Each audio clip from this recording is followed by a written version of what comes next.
right, let's do a cheers to the Sobeys Safeway Liquor Beer for the podcast. We ride again. I love you guys. Careful, that cake's hot.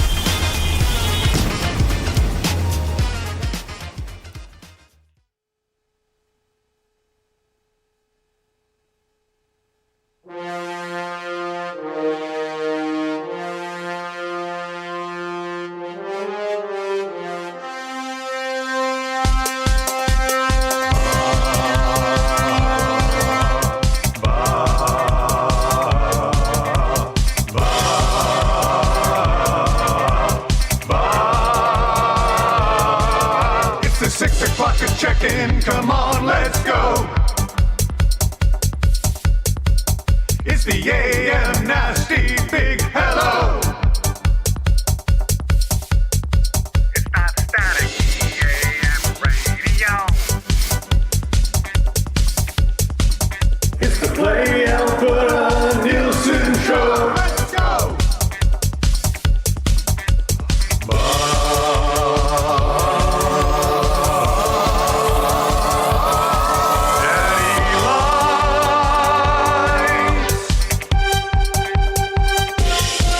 Everybody tune in, even my wife. Mommy likes too. And those Macromala intros are cutting like a knife. Hey, it's Mitch texting in, he's your dealer for life. The crack at 6 o'clock, I'm logging with some sirloin bites. And those Macromala intros are cutting like a knife. Hey, it's Mitch texting in, he's your dealer for life.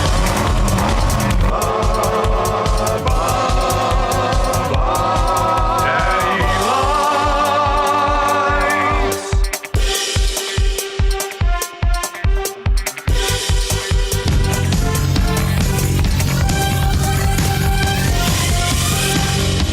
Here she come now, say money, money. Shoot 'em down, turn around, come on, money. Hey, she give me love and I feel alright now. You gotta toss and turn and feel alright, and feel alright. I say yeah, yeah, yeah, yeah, yeah. 'Cause you make me feel so good, so good, so good, so fine, so fine. It's alright when I feel alright. I say yeah, yeah, yeah, yeah, yeah, yeah.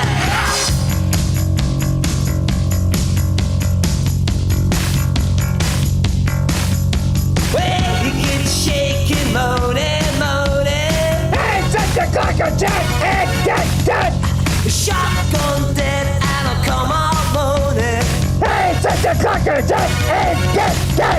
Don't stop cooking as I feel alright now. Hey, set the clock on 10 and get. Don't stop now, come on moaning, come on, yeah. I'll say yeah, yeah, yeah, yeah, yeah.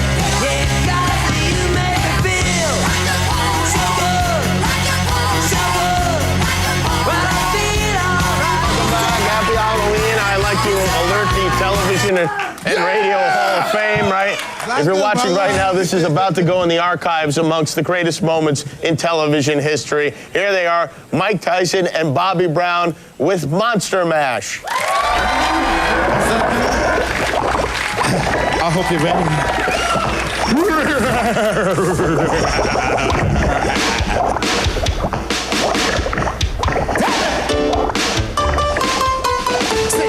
I was working in lab late one night when my eyes saw a sight. For my master, his slam, suddenly to my surprise, he did a master mash. He did a master mash.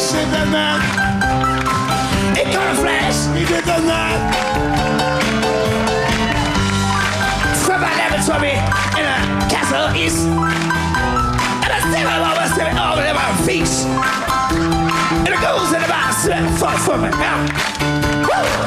In my message, black choice. They did a boss bash. They did a boss bash.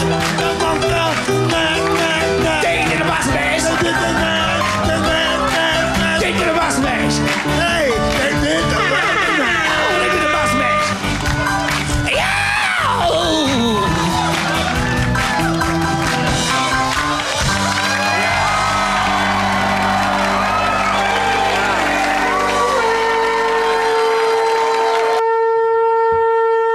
6:05. Happy Halloween. A bit of a spook. Pull the goat mask down. You want it down? I love I can't breathe and there's no holes. Yes, I understand. I put it on. I got it yesterday. I put it on. I said, I can't see. I can't breathe. Even better. Yeah. I don't. What does it look like? It kind of looks. Well, you look Doesn't like look good when it's up. You look like a goaltender in a commercial break. Just got the mask up, the way with it's water shaped, in the face. Yeah, I look like a Dutch woman or something. Eh? Like yes. Say hello to the people. Yeah, happy Halloween. Thank you for joining us for a Nielson Show special, if you will. Dustin Nielson off CFL semifinal duties, but Lieutenant Eric Dave Jamieson in. Appreciate you back on the desk, Always. they call it. Yes. This is going to be a fun show. I've been looking forward to this one. And YouTube trap. Is that? What are you? Is that Batman? Right. I'm Batman. Well, yeah, obviously. Look, what do you think? Do you have to ask that? Look. Are you wearing a vest? Well, or is it a? It's my cape. I thought you were a sexy priest for a minute, and then Now it's sexy Batman. It's probably not the right thing. I'm said there. Okay, you're Sexy Batman. everything. Yes, Jamo, I'm Batman. Yeah, so this is pretty cool. No, this is not my vest. It's actually my cape, but it doesn't fit around my neck. Can you stand up first? I just want to see what it. Of course. I see a bit of it, but I don't see all of it. Looks like a bib. Oh yeah, okay. So you got the logo there. Is that homemade? No, this isn't homemade. Store-bought. No, I bought both these. Okay. Yeah, I look pretty good though, eh, Jamo? Oh, sure you do, Trev. Thank you. Yes, That's good to this be is gonna back with him. You're gonna go to the gym with that on today. Yes. Yes. Will be. He goes to the Lifting. Batman likes a lift. Batman likes Yes. it. Yeah. Of course. You grunt like that. Yeah. It's going to be a great show. It's going to be a great day. Hopefully, look, I know look. We'll work through that. We'll get to that. This is what you have to do. Talking about the Oilers today is like going to the gym. We'll get our pump in, and then you'll get to enjoy the rest of your Halloween Game 6. Right, because all your senses will be engaged. Exactly. So Yeah, we'll just like Bouchard's were. We'll lance the boil of last night's Oilers loss, and we will go on and have a great Halloween. It's a Friday. It's like these things don't always happen. It's the lineup of the thing, and Game 6, and you're pulsating. Hey, you just want to see all the players get drenched. Yes, later I'm tonight. known for pulsating. Yes, I am. Clean and jerk. Yeah. Yes, the Nielson Show presented by Weiss Johnson. Weiss Johnson, whoa. Edmonton's Train Home Comfort Specialist for nearly 50 years. Get 10% off now in a new Train furnace, air conditioner, or heat pump installation. It says from now until the end of October. That is today. Final day for this deal, 10% off. Plus, you can bundle a furnace with an AC or heat pump. You get 25% off the package price. Get your home comfortable now for all seasons with Weiss, Johnson, and Train. It's hard to stop a train. Visit WJSportsTalk.com today for more details. If you are watching this morning, hello on the YouTube. This is one of those shows where if you're usually on the source EdmontonSportsTalk.com, either streaming off the iHeart and or TuneIn radio apps, or, of course, to everyone listening, and welcome back to everyone, 95.7 Cruise FM. You might want to pop over to the YouTube today. Just saying, Matt, I want to extend a great job of decorating the studio. Is this his work? Happy Hall. I don't know if it's Hall Day, Taylor Hall Day, but happy Halloween. Okay, yeah. No, this is all his work. He's put in the hours. He's put in the time. Promotional budget. Some ghosts, if you will. A ghoul over there. A skeleton sorts. But yes, we have a few. There might be a few other masks that make an appearance on the show. Just saying today, you are dressed as a professional. Not a professional. A former talk show host. Okay, I like that. Yeah. Yes. Yeah. You liked my Bouchard costume idea from earlier. I can't really say it on air, but you can do the math. Can you? Yes, you can. Yes, you can. We don't want to run afoul of OEG today. No, we will not be doing.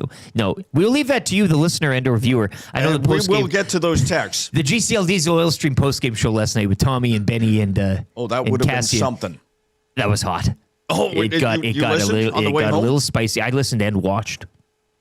And when you watch on the YouTube, you get the benefit of the nasty chat, which was well, you could see it play living out, up to its name, right? Well, and the anguish. It's been a slow bleed up until last night, and we thought Dave we'd turned the corner against the Mammoth, but we'll get into all that. That was merely a mirage. We're back to regular programming. Yeah, we'll put that game on a hoist, hey, and we'll get to it here. Morning after shows coming up. Prolux lighting. We'll also hand out. Hey, there is always a bright light from every game. We have a trophy for that. We have a song for it as well for Prolux, so we'll get to that. At around 6:30. But 780-218-9999 also is the number to text. The Paris Jewelers inbox. Flexible payment options such as do not pay for 1 year. Shop in stores, Edmonton area, West Ed Mall, Kingsway, Londonderry, Sherwood Park Mall, St. Albert Centre, or from the comfort of online, parisjewelers.com, Canadian and family owned. I know you wanted this one from Blue. Did I miss a line in Bouchard's new contract stating playing actual defense is optional for him? Dude has been atrocious this year. Tired of his excuses. Blue then comes back in. The old man that stares at the gym is going to drool at this Batman costume. There's an old man that's been gawking at Trev at the gym, open mouth staring at him. And Trevor's a little too shy to confront him about it. It's tough, but I will say ever since, this guy was going every day. Like I saw him every single time that I went into the gym. He was always there. And since I confessed, or what was it? It was I got beef.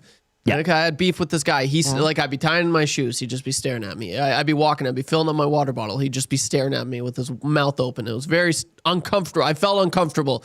But ever since how old a man is it? I need you to fill out some details. 65, I'd say. Okay.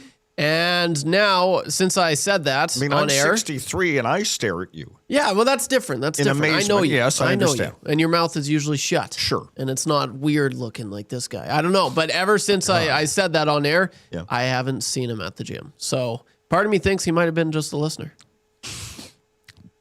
I say today's the day you confront him with the power of the Batman costume. Hey. Yeah. Yeah, maybe I will do that. This is the character you need to do it in. You couldn't do it I feel comfortable. I know why.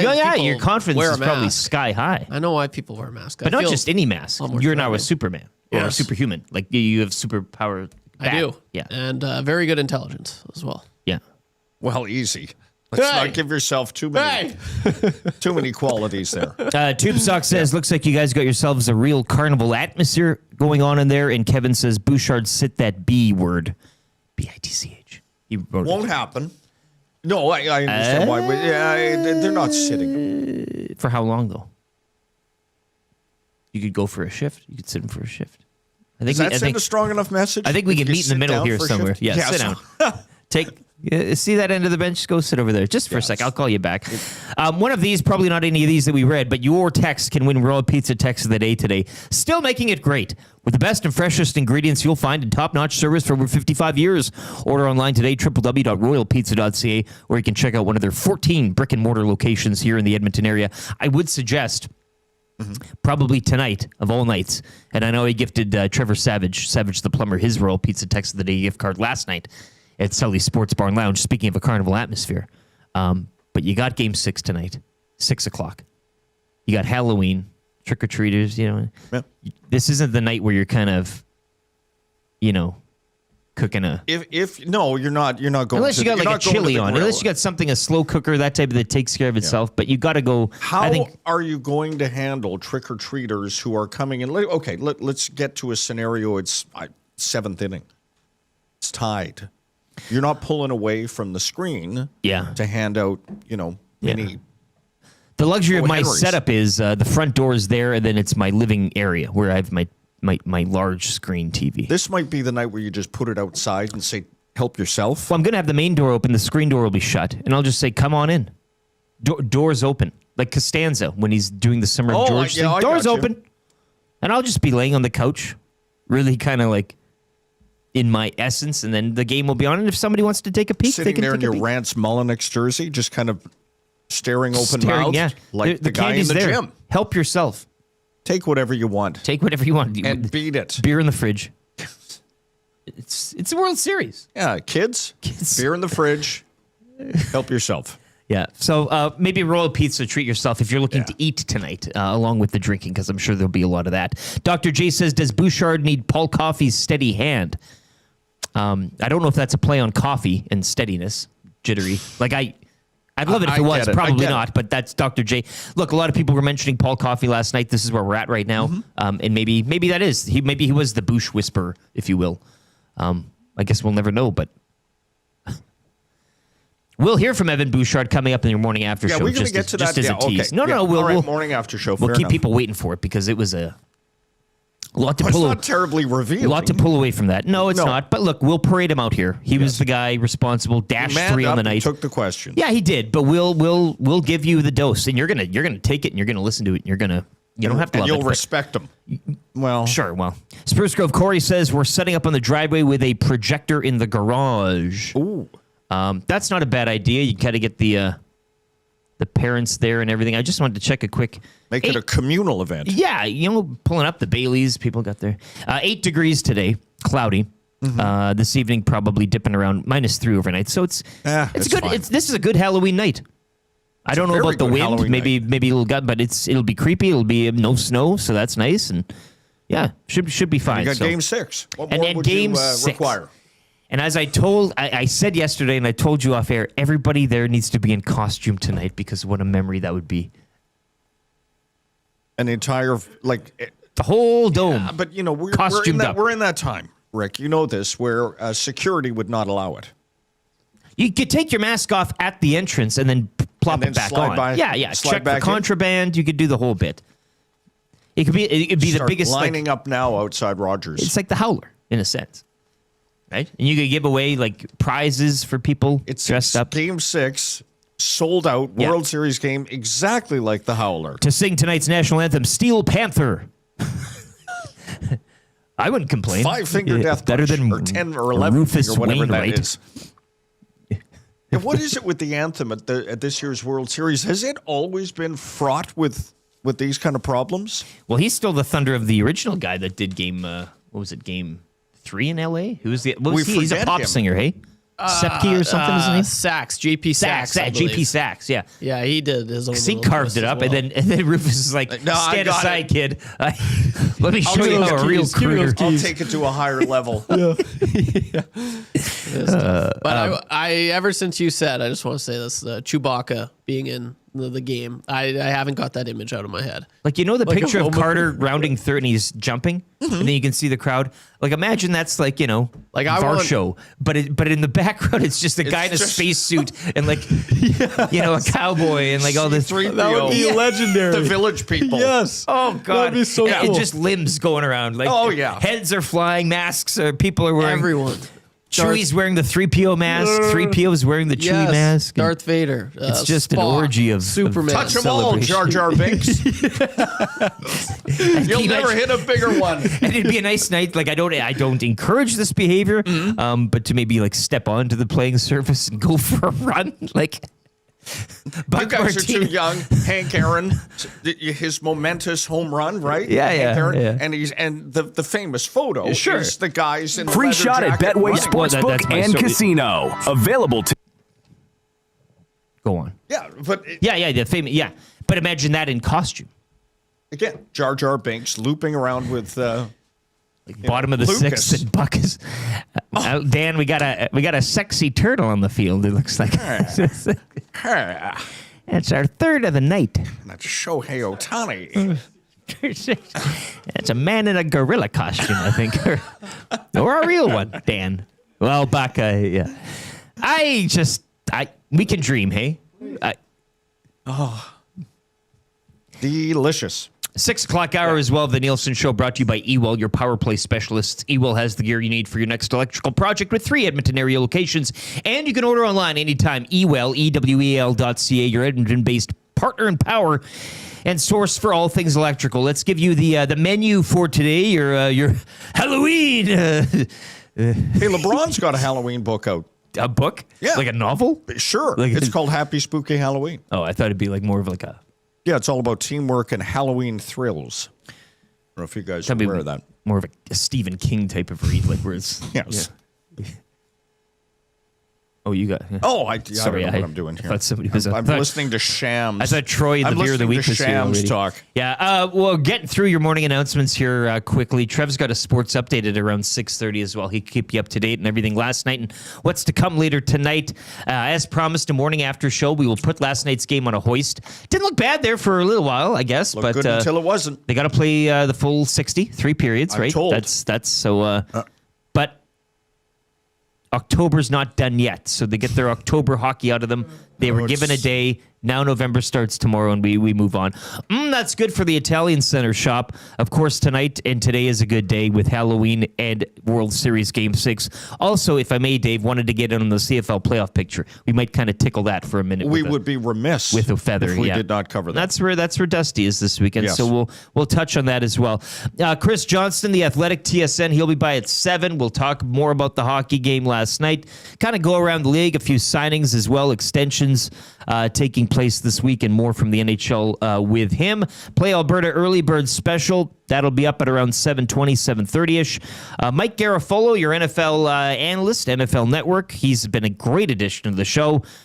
Great guest. We'll see if he's in full costume today at around 7:40, 7:45. Wrap up that Thursday. Some people laughed. 7.5 favorites the Ravens were last night going in on the road. Tough place to play, Hard Rock. That's what they say. I don't know. No, it's not. Dan Marino's there. He's glaring down. It's very intimidating. In his isotoner gloves. But, How is Mike McDaniel working today? Well, they like him. He's cool. But it was, a football game's bad, or any sports for that matter, when the last, frame or stanza or period, whatever it is, you get more shots of fans leaving in their garb, either leaving or just total looks of disgust, slumped down in their chairs. That was heavy anguish. I watched more of that and enjoyed it than the game. The actual game itself. Dolphins fan tears, I will lap them up with a ladle. It was just delicious last night. So we'll see if the Ravens now, this is them back on track and where the Dolphins go from here. But the rest of the Week 9 picture with Garafolo, 7:45. Kind of easy trivia. You're ready to go. Yes. For cut them all. Yeah, you caught that. Hey, I was sitting in the car and I thought, God, I better bang this out here. You were working in your lab. As the song goes, right? I put a note in here. I'll ask the first question and then start the ticker. You even have the date. Yeah. Well, I like that. Yeah. Because I keep all my old ones. We're looking to go to what? 39-0? 38. So we're 37-0 in the Cruise FM era for trivia. Hello. So pressure's on. This is really hurting. The Cruise FM era. Hurts the hair. It's the price you pay for being in character. Yeah. Jeez. I'm good now. Trivia for Mr. Mike's. 3 questions too many for Park Mazda. If you have any questions, get them in right now. Of course, I usually like when there's a guest host here. You can pick his brain, maybe things. Sure. Or maybe Halloween spooky themed. Just trick or treat. Oh. Ooh. Sobeys and Safeway Liquor Beer of the Week. Talk about a treat today. And this is a good beer to match. Maybe, again, watching Game 6 tonight, you'll be handing out some treats. It's going to be a little chilly, but 'tis the season. We'll be joined by Arthur Rustin. We'll be sampling some Wild Rose Cherry Porter. I'm looking at the can right now. It's got I think it's a bear or a wolf, some sort of furry woodland creature, large of size, portly. And he's wearing a bit of a bathrobe. He's got a pipe. Animal might be in costume. He's got a sleeping cap on. He's ready for the night. But it's really captures the essence of a porter. So we'll be trying the seasonal favorite. You got a blend of sweet and sour cherries, Dave. So we'll be a little sweet, a little sour cherry in a while. Yeah, reminiscent of Black Forest cake. It says here. I'm giving a lot away now, but this sounds like a real hit. Cherry Porter coming up at around 8:30, and as well, it'll be your next chance at $50 to Sobeys and Safeway Liquor, so you can kind of treat yourself tonight. Trick or treat. Get it? You can treat yourself. I got it. Courtesy Sobeys and us at Sobeys and Safeway Liquor, and the wrap for William Huff, all on the way to wrap up the show. So should be a good one. Once again, 780-218-9999. Troll says Steel Panther is great live. Russ Parrish is killer on guitar. Never said they're not. It was just kind of because they were one of those bands that was always kind of used in a bottom of the ninth, and we got to go to They're the But Sir they Anthony always Dominguez deliver. of yeah. But they always deliver. They always deliver. Yes. Jake Potato says Evan Bouchard's defense is like a Halloween pumpkin, full of holes, and only looks good under the right lighting. I think we're getting there. That's good. We're working with this theme today. That's good. I think your path to a Royal Pizza GC Lots today. of tricks. It might not be many going treats. through Evan Bouchard, which right now would be very easy to do, right? Like he will There is actually no other path. he will skate backwards and allow you to walk into Royal Pizza. He's opening the door for you today and saying, "Please come on in, score." Oh wait, are we going to have the Stones to talk about the game-winning goal? Because some really good players got walked. This is painful for JT Trev. Miller's an Oiler killer. I know he's an Oiler killer. Yes, Trev, we're gonna get Trev. We're going to go. You're going gonna to have a dark place, Dark Knight. You're gonna. I want you to recap the full game in Bruce Wayne. Yeah. Yes. Yeah. Well, we'll get into it. Yeah, that was tough. Where did you watch? At home? Yeah. Good for you. That's where you Not should. at the BP Kingsway. In my cave. Yes. I watched it in my cave. And everything was going good, going well. Yes, until it wasn't. was. Yeah, it was tough. I tuned into the postgame show with Tommy, Cass, and Benny. Mm-hmm. Oh gosh, I feel bad for those guys as well. But They're doing the Lord's work. Yeah, is they what are, man. say, It's right? tough work. It's tough. I honestly don't know how I did that, because as soon as the game's done, man, I get so flustered, and then I just start throwing stuff. I get mad. I need to get away from everything. I turn off my phone, turn off everything. It's so frustrating. So yeah, By the fans for the fans, right? Who said that first? I don't know. Is that us? I don't know. That came up with that? I don't know, but right. it's. I hear you, Trev. Post And game after losing actually is the best kind of post game. I know if that's you're gonna not be a painful. dyed-in-the-wool fan, Yeah, like, and for that's the Trevor, problem it's here. Too It's- close. yeah, Cuts right down to the sinew. yeah, you're for getting. him. that's the thing. Like, I don't know how fans they do it. They I need to hear. I can't, man. As soon as the game's done, I tune it out. I need to. It bothers me a lot.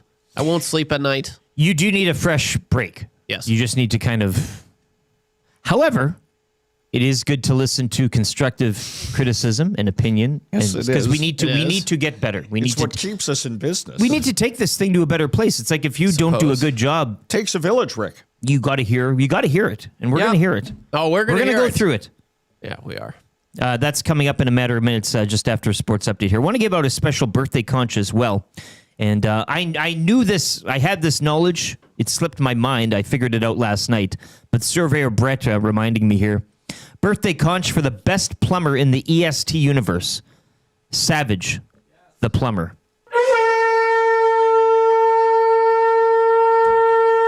Was there last night, Sully's Sports Bar and Lounge. As mentioned, a very carnival atmosphere there. Their manager also celebrating a birthday today, so that's 2 Halloween birthdays.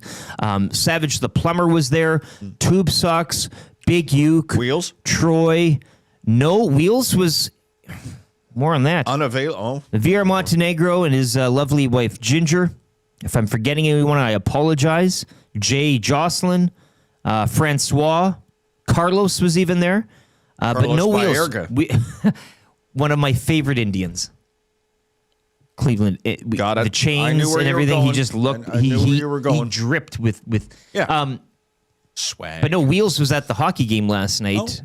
Second week in a row that he's taking a pass on Sully's? ditched the services of the one Dill Pickle hockey show. So Got it. bit of drama there in that universe. Oh, we'll talk off air? Yeah. Okay. Fair enough. Yeah, there's some I was interviewed Lots of by drama. Bison Mask Man like on the on the street. weekend. No. Their phoned me. He called you. Yes. You remember the Bison Mask? I do. Yeah. He chimes in sometimes Yes. on the nasty chat. Yeah. Damn right. Dustin Nielson. Yes. Yeah. So he just phoned you. How did he get your he's number? the Adam Schefter of the National Lacrosse League. So wait a minute. You're just going about your day, and then hello, Dave Jamieson's phone. And he said, no, we'd set it up. oh, okay. He's reporting. I on thought the he was National cold Lacrosse League. calling you. And just, No. I've got this device that blocks that stuff. But the no, I NLL. was- The NLL. The NLL. Yeah. We are Well. convinced that they're going to get a team back here. Well, the announcement, and I know we're kind of getting off path here. I know. That's Please indulge us We'll here. hold to format here. Big announcement. The tweet said big was capitalized. Yes. When I see a capitalized BIG, I'm thinking, well, Large. expansion, I guess. Big equals expansion. They're throwing a line in the water to see what the take-up is. Yeah, well, I know. But like you could just say big without the caps lock. You could say we're doing a big announcement today, and you'd read that and you'd say, okay, they're doing a big announcement. Well, all caps is kind of a thing now. But Twitter. A big announcement. Yeah. So yeah, it's the Roughnecks and the Swarm, Georgia Swarm. So. Yeah, I believe so. And you'll be there in your Georgia my yellow. My Rochester, or I don't know, whatever they Nighthawks or whatever they were called. Ramblin' Wreck of Georgia Tech. Yeah. Tube Sock says if you're carving pumpkins tonight, make sure to leave one out for Bouchard. He's already mastered the art of standing perfectly still while something scary unfolds right in front of him. See, we're getting there. We are getting are to the heart of it all. Sheldon, not in the white garbage truck tonight. I'm dressing up as Bouchard. I'm going to give away all the candy. We're clubhouse leader. Okay, if that's the way that's where we want to go, Sheldon that's in the white garbage truck already. Look, it's very simple. It's very easy. You know the game. Evan Bouchard, Halloween scenario text 780-218-9999. We are coming to you as well live from the Popeyes Louisiana Kitchen Studio. If pizza isn't your speed tonight, if you don't win the text of the day, head to Popeyes Bone and Chicken, $8. That's a 3-piece meal. A nice little snack. Hell, you can buy a handful of these 3-piece meals, give out a piece of chicken. With a pair of tongs? In the sack. No tongs. Just drop them into the tongs. bag? Just your hand out of the box into the bag. I was thinking of giving away 2-liter pops. Full 2 liters of Canada Dry. And just into the sack. Boof. Yeah, you got it. Poor kid dragging it down the street. Yeah, all shake it up. That man back there, Dad, gave me a 2-liter ginger ale. Well, that's what you want. 2 liters. And a diet ginger ale. Diet ginger ale. Yeah, Western family, if you will. Swing by Popeyes today, www.popeyeschicken.ca for more info, or you can order online as well. So once again, great show. Glad to have you along. 780-218-9999. Or if you're watching on YouTube, hit that thumbs up as well. We're in costume today. It's a Halloween show. It's a visual show. What are we chasing in terms of likes and thumbs? And I'd like to get to, I'd like to get to 10,000, but we're kind of, 300, I think. 100 per hour is a reasonable. Okay. And again, for the visual accompaniment today, I don't think that's too much out of the question. It's a Halloween show, for crying out loud. I mean, what else do we need to do? Thank you as well. You brought in a little treat bag. A little something. Trev, if you want a sweet. Oh, he's got one there. Or a sour. You got one too? Yeah. Swedish fish? Well, you hit it out of the park here. Swedish fish. What a great day. Trev's got a sports update here right now. Once again, we'll be back the morning after show. We're going to do this. We're going to get through it together. And then once we get through it, we can start talking about No, Trev, we get to do the baseball and CFL and you got to go through this. We will go through this like we do. Sports update for Paramount Flooring. Looking for quality flooring? Visit Paramount Flooring's spacious, family-friendly showroom. It's open 7 days a week, 780-483-1991. You mention EST, you get 10% off. Trev's got more on the update here, and we'll be back recapping the Oilers' overtime loss to the Rangers. It is the Nielson Show, presented by Weiss Johnston here on EST, presented by Play Alberta.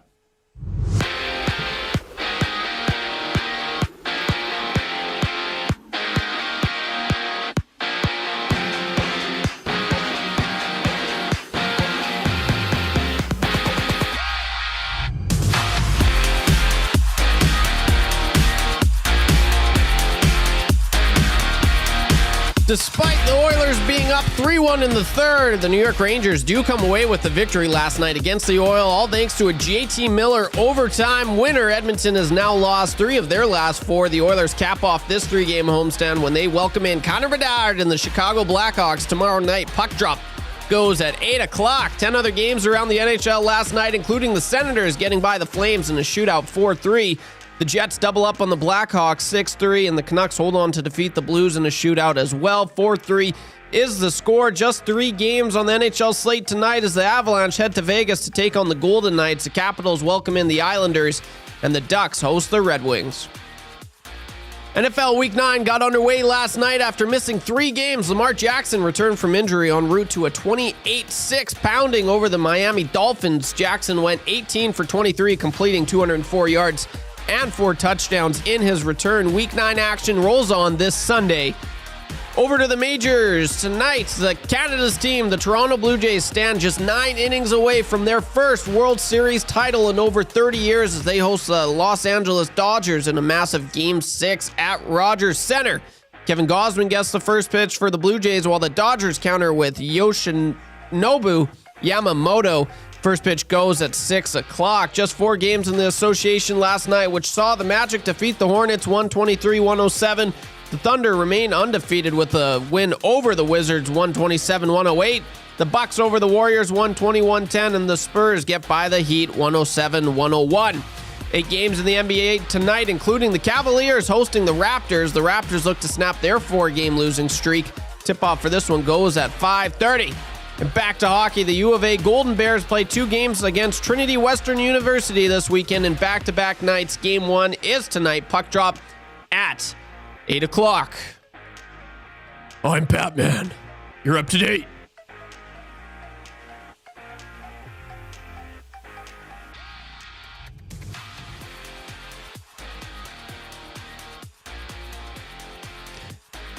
The Sports Update is brought to you by Paramount Flooring. Looking for quality flooring? Visit Paramount Flooring's spacious, family-friendly showroom open 7 days a week. Save now on pet-friendly Shaw carpet with spill-proof lifeguard technology on sale until November 17th.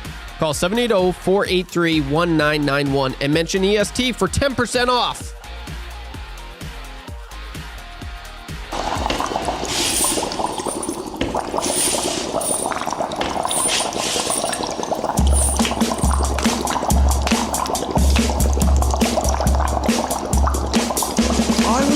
In the lab late one night, when my eyes beheld an eerie sight, for my monster from his slab began to rise, and suddenly, to my surprise, he did the monster mash. It was a graveyard smash. It caught on in a flash. He did the monster mash. From my laboratory in the castle east to the master bedroom where the vampires feast, the ghouls all came from their humble abodes to get a jolt from my electrodes. They did the monster mash. It was a graveyard smash. It caught on in a flash. They did the monster mash. The zombies were having fun. The party had just begun. The guests included Wolfman, Dracula, and his son. The scene was rocking, all were digging the sounds. Igor on chains, backed by his baying hounds. The coffin bangers were about to arrive with their vocal group, the Crypt Kicker 5. They played the monster mash. It's caught on in a flash. All right, mics are on. Okay, that's the monster mash. Bobby Boris Pickett. Bobby Boris Pickett, baby. You'll be hearing that a few times on the show this morning. We'll be playing the Mike Tyson Bobby Brown mix as well. It's a Halloween tradition on this show that we've been doing for years. And Dusty, when I mentioned yesterday that he's going to miss it, he just fell back in his seat. He just went ashen. Yeah. Yes.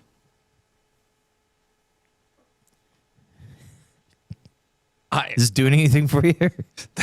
It's not bad, eh? I liked you as the ape, and then to see you pull with that thing pulled back, I went, "Gee, what have you done with your hair?" I kind of look like Bobby Boris. Yes. The Nielson Show returns here. Whether you're listening, iHeart, TuneIn Radio app, The Source, EdmontonSportsTalk.com. Or and also you should be watching today because this is the day to be watching this show on the YouTube. Give us a like, sub to the channel if you haven't already. And on the mighty 95.7 Cruise FM. Frequency modulation dial. If you are new, welcome back. Or if you're new, welcome. If you haven't listened before because you didn't have the benefit of a radio, welcome back. It's sounding good, crystal clear on FM, as Klima's Lid told us yesterday on Twitter. Evan Bouchard is dressing up as Drax. He stands so perfectly still, he's invisible. Is that short for Dracula? What's Drax? Yes, Drax. On Street Fighter? Guardians of the Galaxy. Reference there. Oh, really? He's like, I'm standing so still. Okay. I'm invisible. You can't see me. That's what he was going for. I think I like the gorilla one. I like that one. The gorilla one, I've always wanted a gorilla suit. Yeah. A full suit. So you could just walk, not even for Halloween. Just out just walking around people's property and there's a gorilla in my yard. But They're very expensive. Some cheesy radio station. I could only spring for the mask. Absolutely love you guys playing Monster Mash to start the day. Way to get me fired up this morning. That comes in from Eggs. Yeah, totally agreed. But we'll bring you back down here with the morning after show. Oilers falling in overtime to the Rangers. It is your Prolux Lighting morning after show. Simplifying lighting with service you can count on, covering all of Alberta. Visit Prolux.com. We will be giving out the Bright Light of the Night award. We have the trophy here. Oh, I know where you're the keeper of the cup. You can put on your gloves. Phil Pritchard? You are the Phil Pritchard this morning of the Prolux Lighting morning after show Bright Light. So let's get into this. Once again, Nielson Show, though, presented by Weiss Johnston, and it is EST, presented by Play Alberta. We'll have an early bird special coming up midway through hour 2. All right. Let's go. Oilers, Rangers. Oilers coming off that mammoth win against Utah the other night. It was a big period in the second. 5 goals, 5 on 5 goals, unanswered. 5 on 5 unanswered. People thought, Dave, we were talking yesterday, perhaps corner turned. Yeah, maybe that was the one that cleaned out the pipes. We weren't proclaiming. We were asking. Maybe it is. Maybe this is the one. Maybe. Well, look, that mammoth, game was. The Oilers, at least the way I saw it, was them kind of flexing. Going, okay, I know we've been largely sort of meh at the start of the season, and I saw that game as, okay, now. This is what we can do. Now this team more fully realized. But regression again last night, and Evan Bouchard, and I've largely been a defender of him. But it's getting harder and harder to defend the way he is playing. It was a tough night last night for him. But another tough night. But a decent night for Darnell Nurse. Very good night. If only the both of them could. I mean, if it's not one, it's a bit of a trade-off here. Johnny Brodzinski opened the scoring 5:44. Unassisted to give the Rangers the early lead. Darnell Nurse, the second of the season from Wallman and Roslovic, would tie things up. At 6:51 of the first, they would go into the intermission tied. And then it was Matty Savoy with what they call, Trev, a goal scorer's goal on the power play. 2-1, his first. And Dusty did call one of those 3 getting a goal, right? Is that what he nailed it? And Savoy was his top. We told him to rank the 3. And Savoy was the top, I think? Yeah, it was. It was Savoy, Howard, then Tomaszek. That's right. So Savoy on the power play is first, assisted by Mr. 1000, Adam Henrique. And Leon Draisaitl. And then Nurse again. He couldn't be stopped. Third of the season. They had to go upstairs. He's on the hat trick. Yeah, but they had to go upstairs. He knew it was. Yeah. Well, goal scorers know. They know. And Shesterkin, you get that net cam, and he's backing into the camera like 2 or 3 more frames, and we would have saw nothing. But then you see the puck on the pad, and you're like, and Nurse knew it. Nurse was very confident on the bench. He got his third of the season, second of the night from Howard and Wallman. That made it 3-1 Oilers. After 2, you're home and dry, right? I mean, just like the Jays are tonight. Yes, exactly. Well, but a cautionary tale here. That's. So anyways, yeah, 3-1. And 3-1 midway through the second. So you had some time. You're going into the third once again.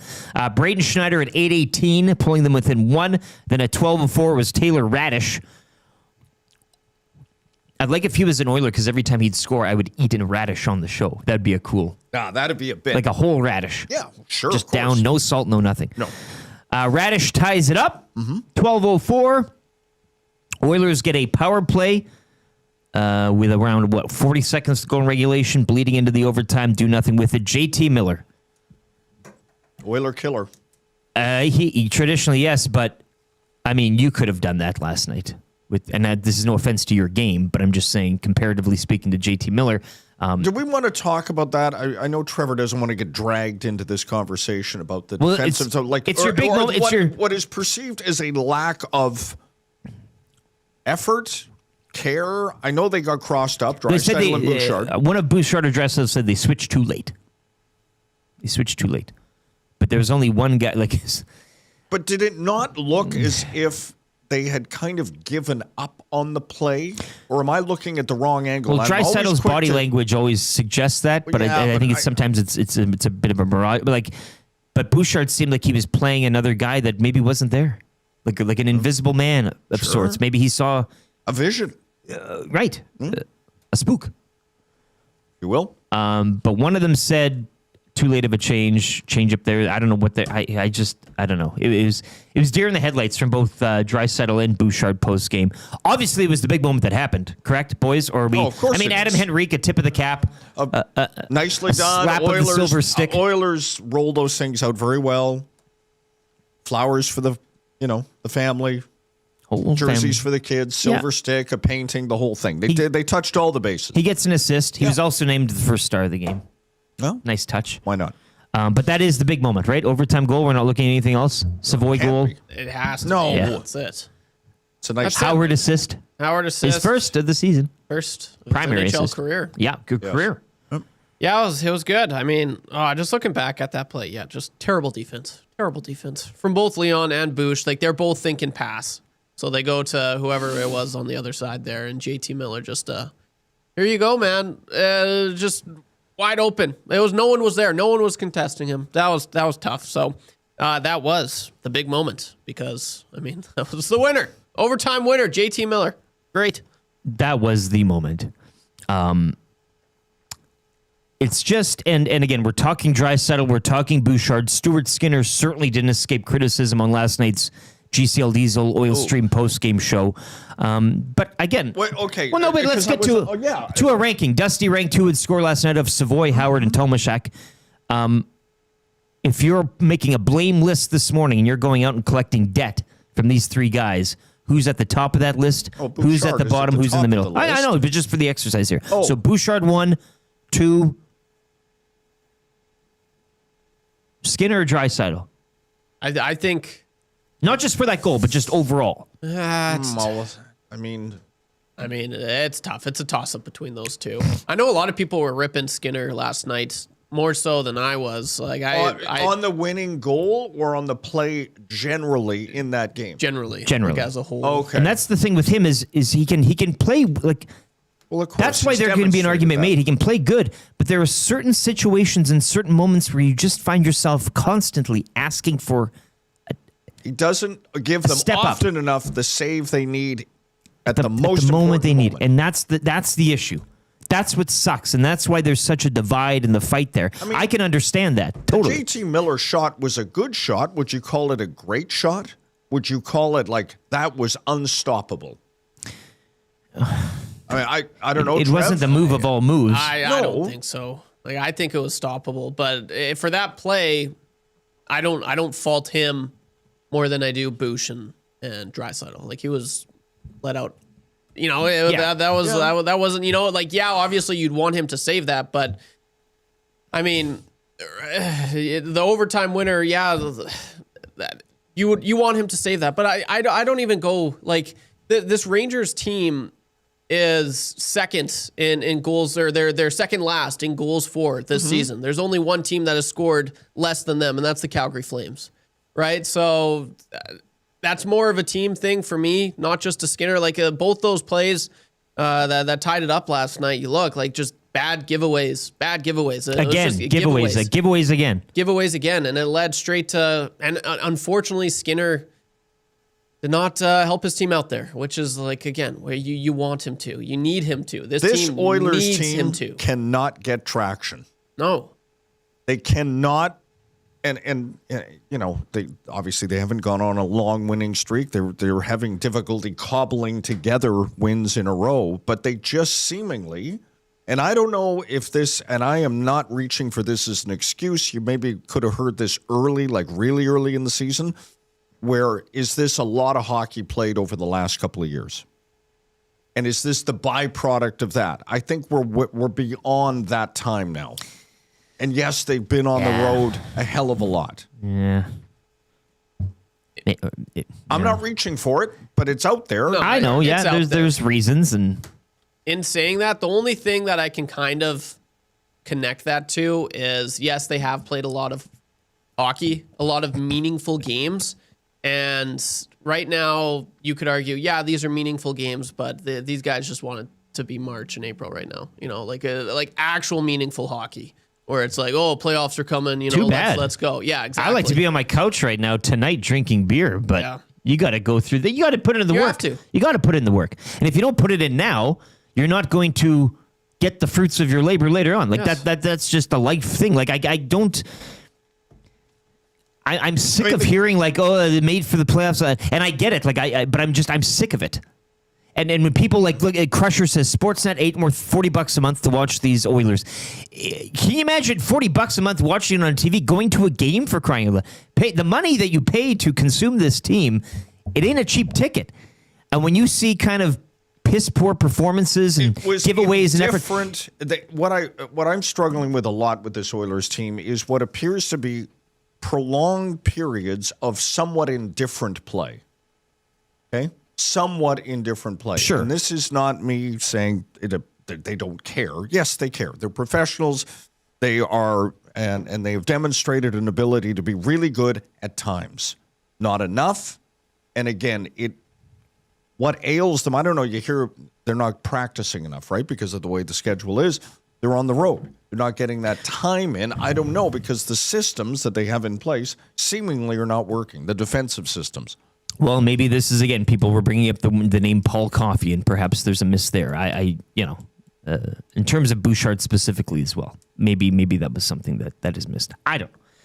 Anyways, let's move. I'm going to make we'll do, that's good at 7:30. I want to continue the hockey talk. We're doing it good here. We'll just let that lead into Chris Johnston just after 7. So we'll continue with the hockey here. 3 stars, as mentioned, Adam Henrique, makes sense. Darnell Nurse, number 2. He was on the hat trick there. 2 goals on the night for him. And JT Miller with the winner. Trev, do you have a 4th star, or Dave? Is there somebody else that jumps off the page? Ideally in an Oilers uniform last night. Savoy. Okay. Would you not? I would give him that. It's got to be Savoy. Yeah. That was my pick. Yeah, he's been around it all year, and he's been one of the Oilers' most notable players, I feel like, every night. And also, he's been giving it. Like, he's been giving it his all. Like, that's what makes him noticeable on the ice. And finally, he was rewarded with a goal. One of the nicest ones I've ever seen, might I add. I'm just joking. He tells this to the grandkids, like, you should have been there. You see how I angled my foot here because I knew. Yeah, but no kicking motion. No kicking. I made sure in the moment to not have a kicking motion. And it all happened so fast. You see, kids? Yeah. No, so, yeah, it was finally nice to see him to get rewarded with the goal. I think, he's the 4-star, no question. I will echo Penner's Pancakes in the nasty chat in Roslovic. Oh, yeah. I think that's another player that you've seen over the last little while kind of get better and better and take steps with a guy who had no conditioning, training camp, yada, yada. We're kind of seeing, and you're getting an idea of the player.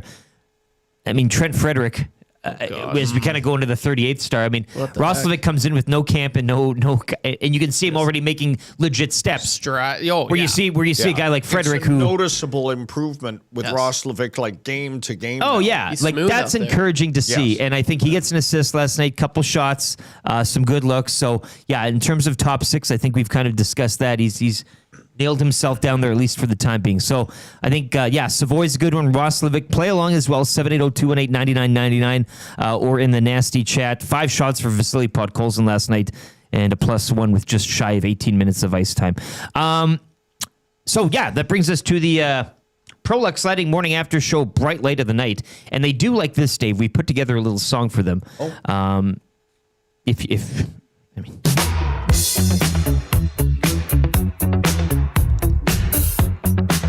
AI. It's just going to HR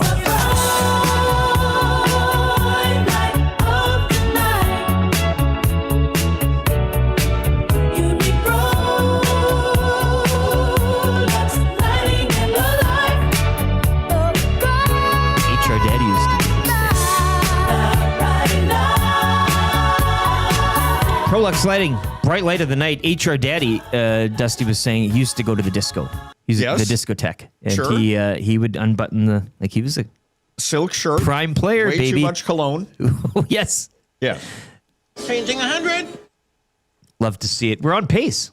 Yeah. Still 7 minutes left in the hour. We're already at 100. God love it. If you're watching today. I'm impressed with that trophy. That's not AI. That's handcrafted. Or is that a 3D printer? Well, it's 3D printed. So it's the physical of AI. But yes, this is your Prolux Lighting Morning After Show Bright Light of the Night.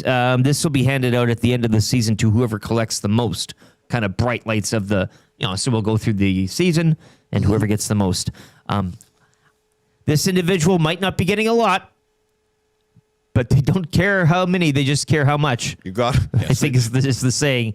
Darnell Nurse, unanimously, boys. We got to. There is no question. Yeah, unanimous. Darnell Nurse, congratulations. You'll never win a big. Well, we hope you do, but this is for now. You'll get the Bright Light of the Night championship. But yeah, we'll see if you get as many and you need for the end of the season to get the actual trophy. Yeah, this isn't yours yet, but you can see it. You want it? Come and get it. You're gonna have to put in a few better performances. Bouchard, you're gonna have to pull up your socks. By the way, do we have the post game? Yes, we do. We will. We will make you sit through that. We have to, as I said, we have to suss this out. We have to get the pus out. We have to. Let's lance the boil. Lance the boil. Here's Evan Bouchard post game last night. -3 on the evening, leading the blue line in ice time. You guys again. Maybe just a thought. I know you had a few of them. Just a thought on the importance of figuring out a way to cut these out and what happened. Yeah, cutting them out is definitely going to be big when one turnover happens. We got to not let it turn into 2, 3 in a row. We've had, there've been a few games this year where this has been a theme for you, where just some turnovers that lead to goals against. I know it happens to everybody, but does it feel like it's happening a little more this year for you? And why do you think that might be? Yeah, obviously it's happening a little more. Even that, second turnover that led to a goal, not even really trying to make a play. It's off a stick and the back of our net. So that's definitely got to get cleaned up, but playing harder is going to have to be something that I do. How did the overtime goal break down from your view? Yeah, Miller came in with speed. We switched a little late and in the net. Were you thinking like half there? Miller went all the way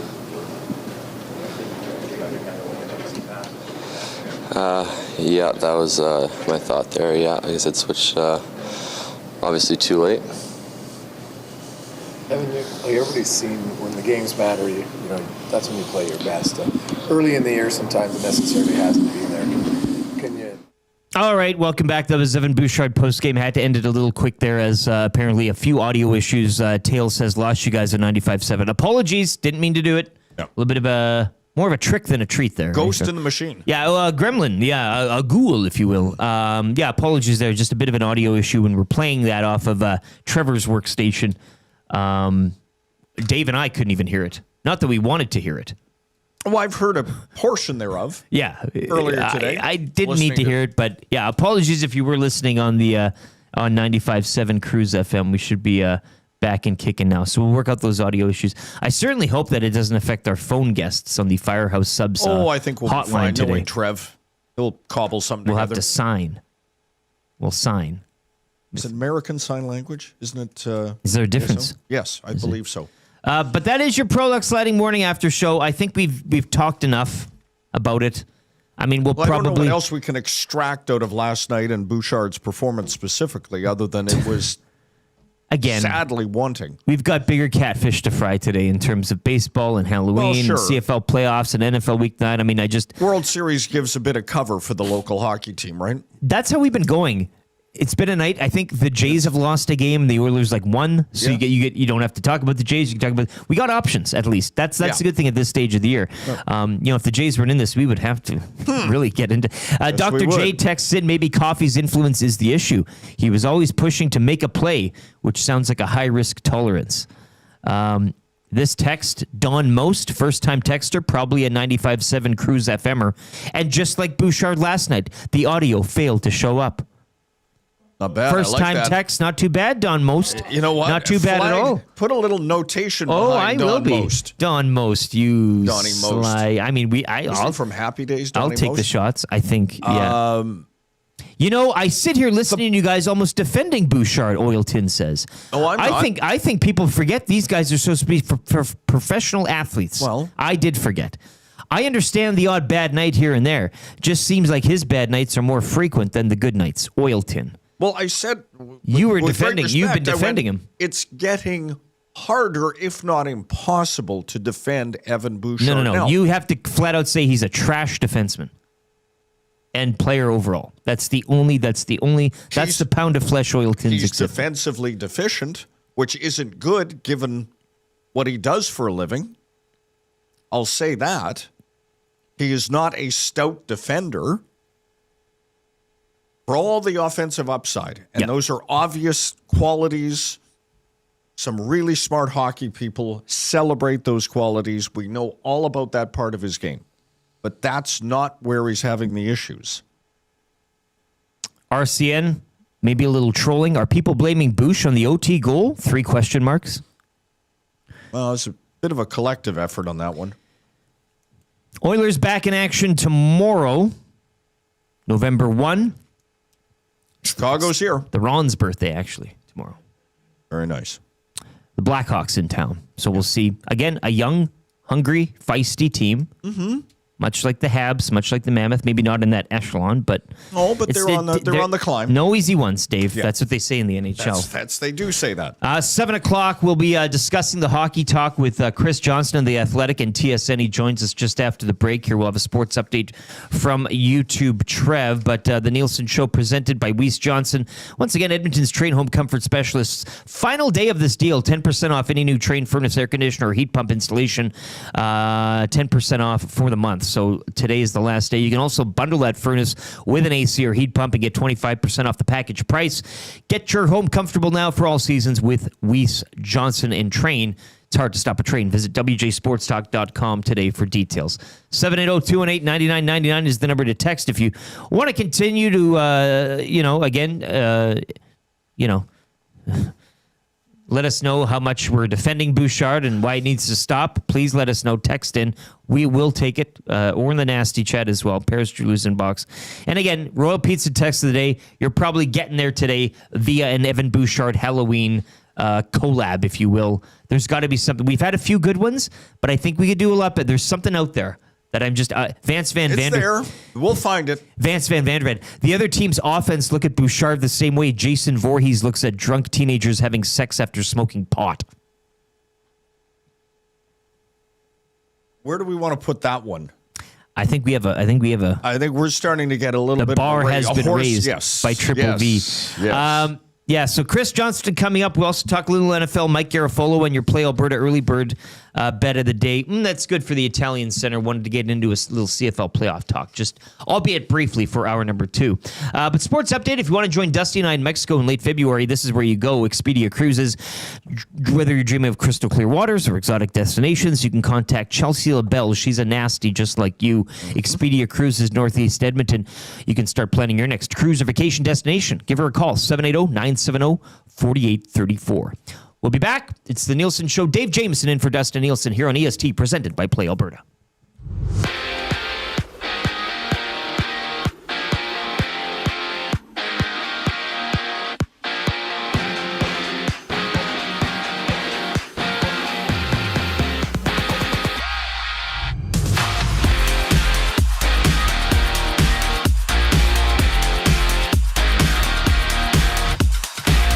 Despite the Oilers being up 3-1 in the third, the New York Rangers do come away with a victory last night against the Oil, all thanks to a JT Miller overtime winner. Edmonton has now lost 3 of their last 4. The Oilers cap off this 3-game homestand when they welcome in Connor Bedard and the Chicago Blackhawks tomorrow night. Puck drop at 8 o'clock.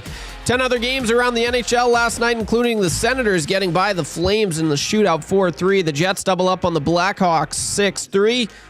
And the Canucks hold on to defeat the Blues in a shootout as well. 4-3 is the score. Just 3 games on the NHL slate tonight as the Avalanche head to Vegas to take on the Golden Knights. The Capitals welcome in the Islanders, and the Ducks host the Red Wings. NFL Week 9 got underway last night after missing 3 games. Lamar Jackson returned from injury en route to a 28-6 pounding over the Miami Dolphins. Jackson went 18 for 23, completing 204 yards and 4 touchdowns in his return. Week 9 action rolls on this Sunday. Over to the majors tonight. Canada's team, the Toronto Blue Jays, stand just 9 innings away from their first World Series title in over 30 years as they host the LA Dodgers in a massive Game 6 at Rogers Center. Kevin Gausman gets the first pitch for the Blue Jays while the Dodgers counter with Yoshinobu Yamamoto. First pitch goes at 6 o'clock. Just 4 games in the association last night, which saw the Magic defeat the Hornets 123-107. The Thunder remain undefeated with the win over the Wizards 127-108. The Bucks over the Warriors 120-110, and the Spurs get by the Heat 107-101. 8 games in the NBA tonight, including the Cavaliers hosting the Raptors. The Raptors look to snap their 4-game losing streak. Tip-off for this one goes at 5:30. And back to hockey, the U of A Golden Bears play 2 games against the Trinity Western University this weekend. And back-to-back nights, game 1 is tonight. Puck drop at 8 o'clock. Whether you're dreaming of crystal clear waters or exotic destinations, contact Chelsea LaBelle at Expedia Cruises in Northeast Edmonton to start planning your next cruise or vacation destination. Call 780-970-4834. I'm YouTube Trev. You're up to date.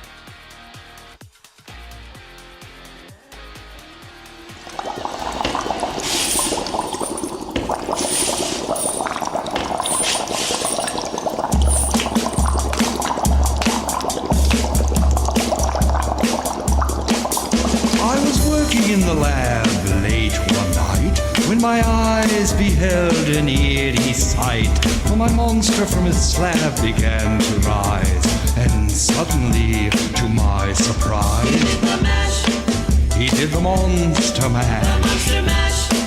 It was a graveyard smash. It caught on in a flash.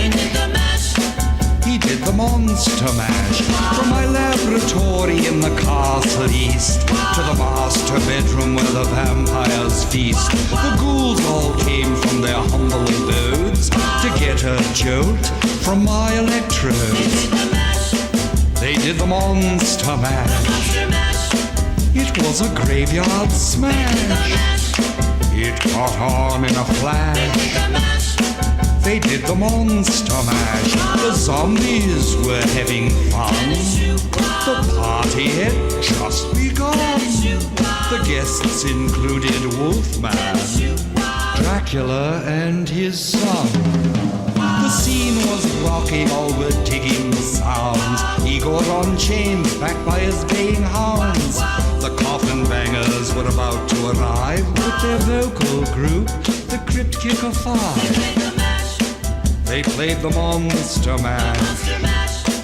It was a graveyard smash. It caught on in a flash.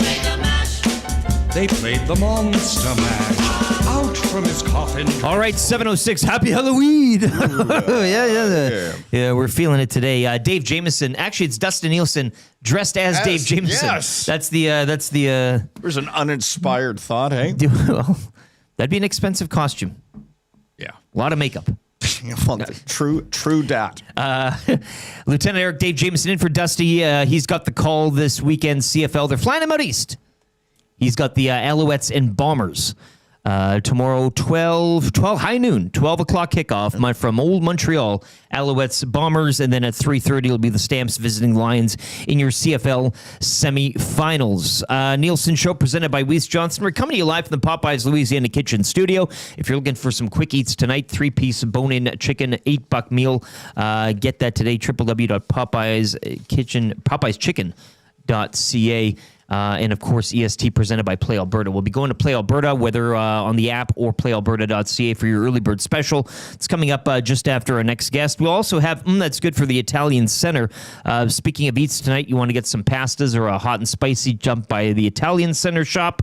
And you can get all you need for tonight's, candy handing out. And, of course, World Series Game 6 viewing, Jays and Dodgers, as Toronto look to wrap things up. Hopefully in front of a crowd that's populated by a lot of Halloween costumery at the game, which, again, I need that.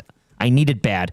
Mike Garafolo, your NFL analyst, he'll be by as well later on to wrap up hour number 2. But right now, our next guest, and we'll try to do this, the Nielson Show as well, hour 2, presented by GameSense. When gambling, set a budget before you play. Stay informed. Visit GameSenseAB.ca to learn how. Remember, if you gamble, use your GameSense. We'll go now to the Firehouse Subs hotline. With 15 Firehouse Subs locations across Edmonton, the greater area, it's easy to grab a hot and hearty sub close to home. Firehouse Subs, hot, hearty, made to satisfy. Chris Johnston, TSN and The Athletic. We've been having some audio issues this morning, so holler if you hear me, man. I hear you. Do you hear me? Yes, we're good. you. Okay. Yeah, we're solid. Producer YouTube Trev back here was just sweating bullets. Like he is soaking wet right now. We were hoping that your audio would connect. It is. It's perfect. We'll move along. You have a bit of a costume on of sorts, I guess. Walk us through. You've got the Jays hat on. I believe that's a World Series. Yeah. Okay. Bro. Yeah. The jersey. Yeah. So you're going as a ball player for Halloween.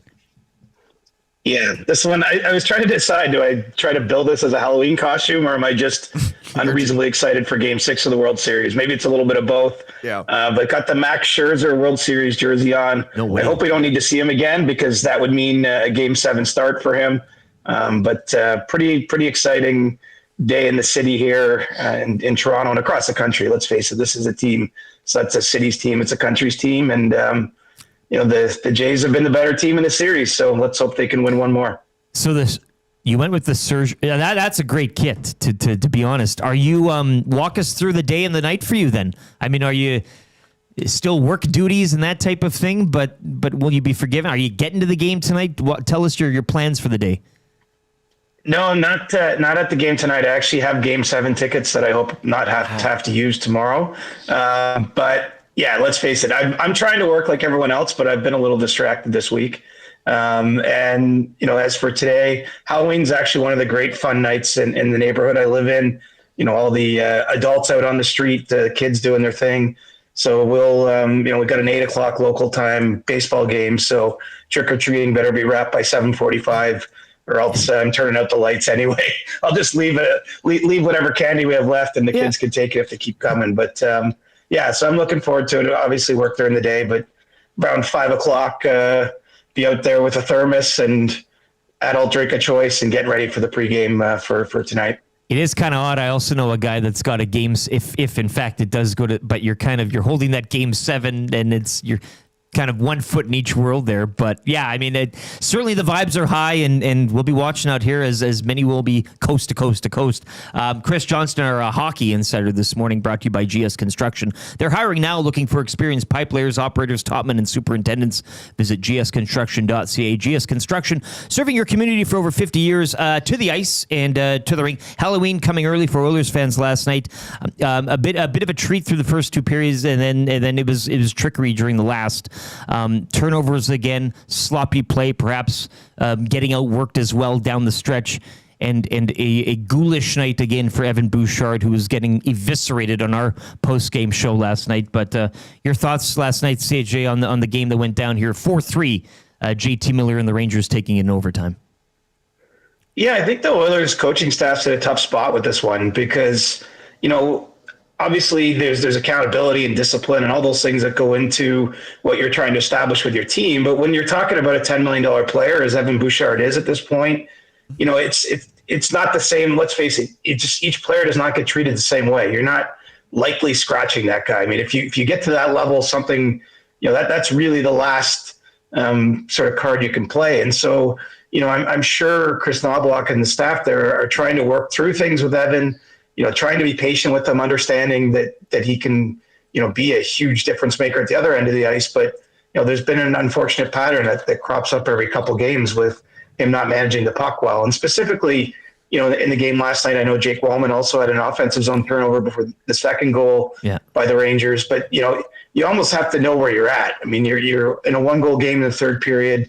That's one that you're just trying to get home. You don't need.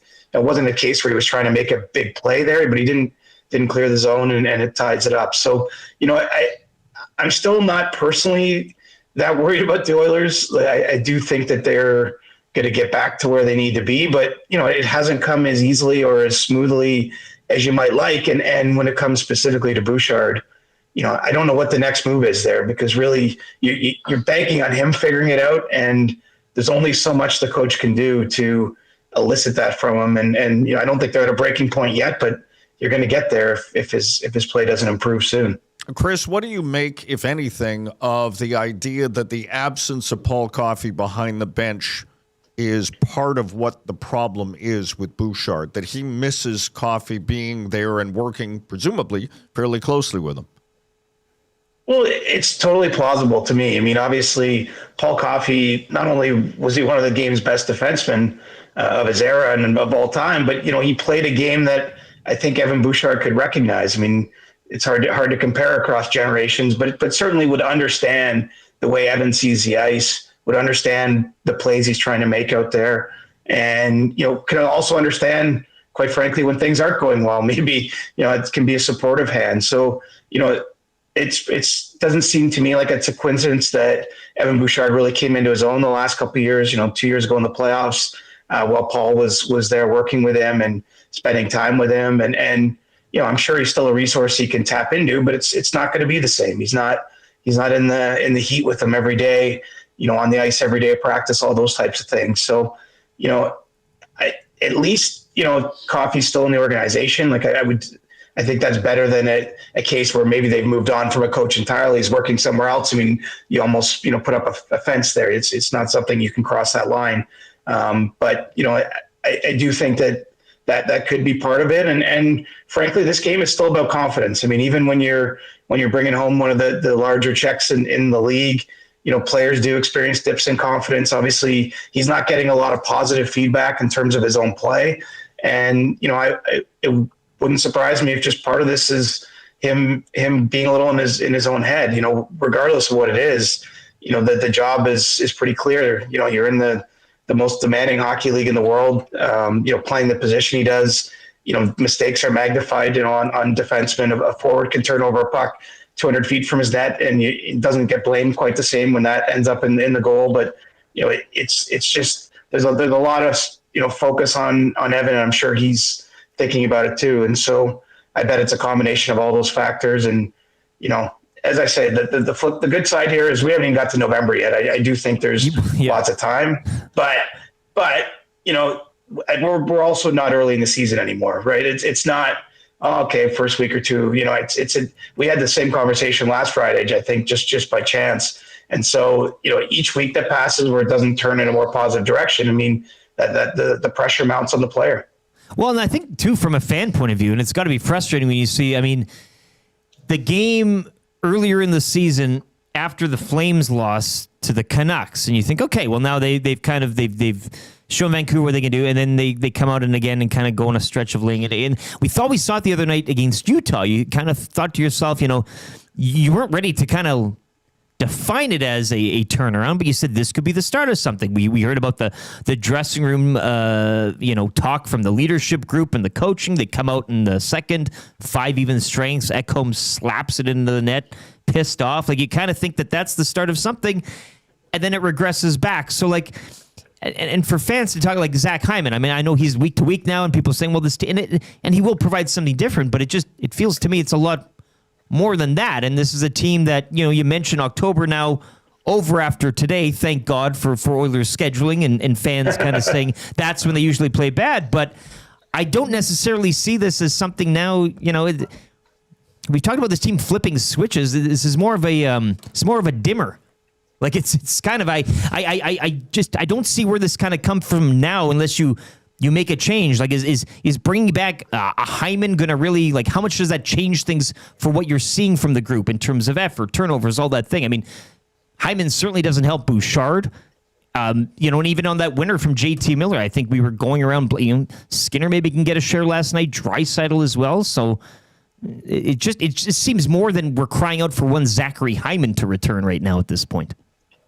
Yeah, it's not one player that's going to fix things. And Hyman is a huge part of the Oilers. Don't get me wrong. Yeah. I think they have a much better chance of winning on a nightly basis with him in the lineup. He's liable to score a big goal, very defensively responsible player. But, what we're talking about is the Oilers' highest paid defenseman and also the guy that's on the ice the most other than the goaltender.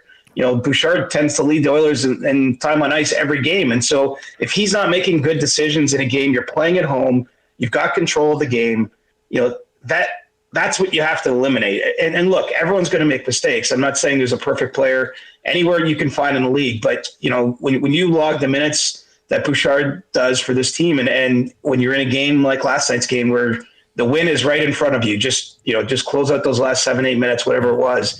You can't have those kind of mistakes. That just it breaks the team spirit a little bit, right? I mean, it's deflating for everybody because you work hard to get the 3-1 lead in the game, and all of a sudden it's 3-3 late in the third. So, I do think that some of it rests on Bouchard's shoulder specifically. I believe he's -9 through 12 games, and I know plus minus is not a stat that's in vogue these days, but when you're basically averaging almost -1 a game, I mean, that does tell you something about how the season started that I think is meaningful.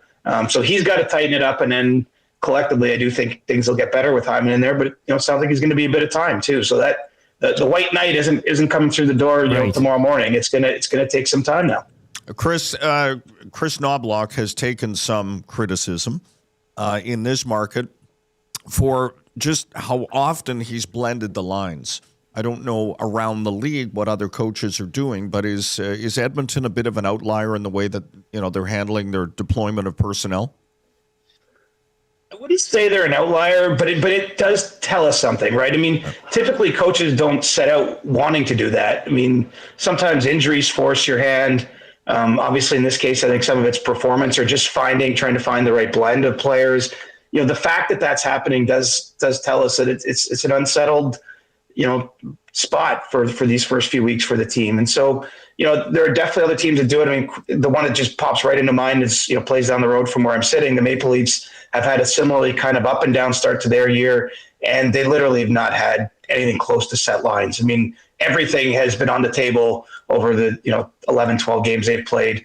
And I think it's because both teams are at a similar spot. They're both around 500, both hoping to be much better than that, wanting to be contenders, and you have coaches that just don't quite know what the right mix is.